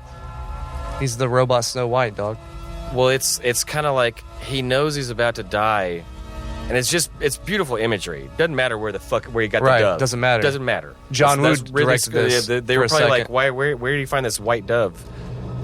I feel Ridley like Scott was like, it doesn't matter. It just because he knows he's about to die, and it's like he just wants to feel something alive in his hands. I feel like as a replicant, like what they're going through right now could be attributed to like a psychedelic trip. Like you're dying, like you always hear about like seeing the light and stuff. Maybe that's what he's going through right now, but at a hyper rate. Well, that right there, quite a experience to live in fear. That's what it is to be a slave. What is it like to know, like, you had an insight? Like, what if, like, okay, Zach, Aaron, if somebody said, hey, October 24th, 2023, you're going to die. Yeah. What would it be like to live with that knowledge? I think it would ruin your life. It would be horrible. To know that this is going to end on a certain day. Maybe you would live like a badass life. That's what he's saying. That's what it's like to live in fear, to know that you have... This is when it ends. I know a lot of inspirational speakers with like terminal illnesses, so maybe you would actually get busy living. or get busy dying. Instead of but think if you knew that you had like you had 2 years. You had years. Yeah, maybe you would get busy living. I don't know. Here it comes. Here it comes. I could probably quote it. Look at those calves.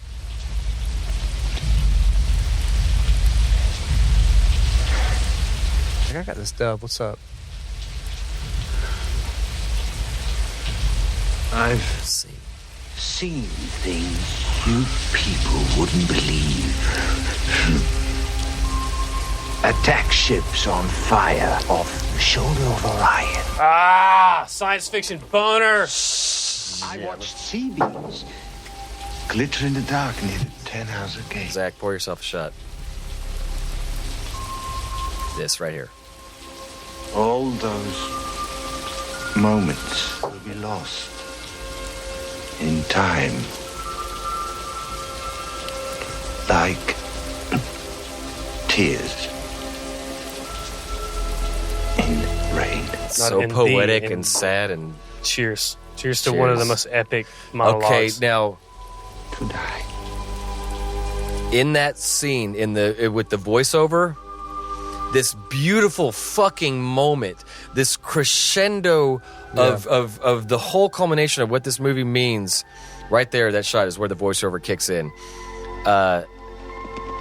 This guy finally like realizing to appreciate life, and he even so much that he saved Deckard. He's finally found some meaning. He saved Deckard. And he pulled him up. He only saved him to tell him what he has realized. Right. Yeah. Right. And so.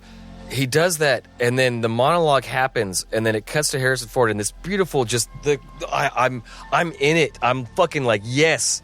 Like, that dialogue sums up his character, and it's sad and it's tragic. And the dialogue kicks in, and Harrison Ford's voiceover goes, I don't know why he decided not to kill me. Maybe because in those final moments, he finally appreciated life more than he ever had. God and it's like, yes, thank you. No I shit. knew that. I know that. Yeah, I know that. Like, it just took this... I didn't need you to tell me that, goddammit. Exactly. Like, it took this beautiful... Powerful this moment and just kicked it right in the fucking nuts. And it just... That's why I hate the voiceover. It takes you completely out of it. Wait, did you just hear almost say you've done a man's job, sir? Yeah. You've done a man's... Yep. You've done a man's job, sir. David Spradley just asked, does Aaron know he's a replicant? Hey, no, it's cool. It's cool. Aaron, it's cool. This is a safe space. Aaron, no, you're fine. It's cool. You're fine. It's cool. You're fine. We don't judge you. You're fine. Oh, yeah, my dick would be way bigger if I was a replicant. And then he says, too bad she won't live. But then again, who does? Then again, who does? Kind of implying, like, too bad she won't live because I'm going to have to go kill her. So Harrison Damn, comes, this is such a good movie. Harrison comes back to save her, even though he knows he should just get out of town. And this is the big thing.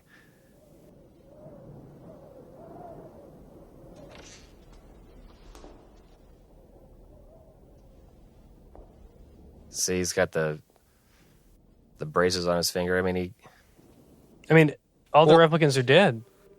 What's he trying to do? Rachel's a replicant. Was he going to go kill her? He's been tasked with killing her too.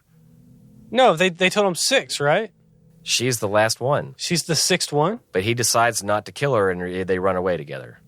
I just don't even get why he would go to kill her if he already fell in love with her. No, he's not there to kill her. He's going there. He's going there to save her. Because he's got his gun drawn. Edward James Olmos is. He just said like, too bad she won't live. He's got his gun drawn because he's afraid people are sitting there waiting for him. But he could have said that because no, he's a very mysterious character in this movie. But he goes against his orders, and he's supposed to kill Rachel, but he decides not to. Yeah. They run away. Like, shit, man, you brought me out of retirement to kill them ones that came in. I killed them.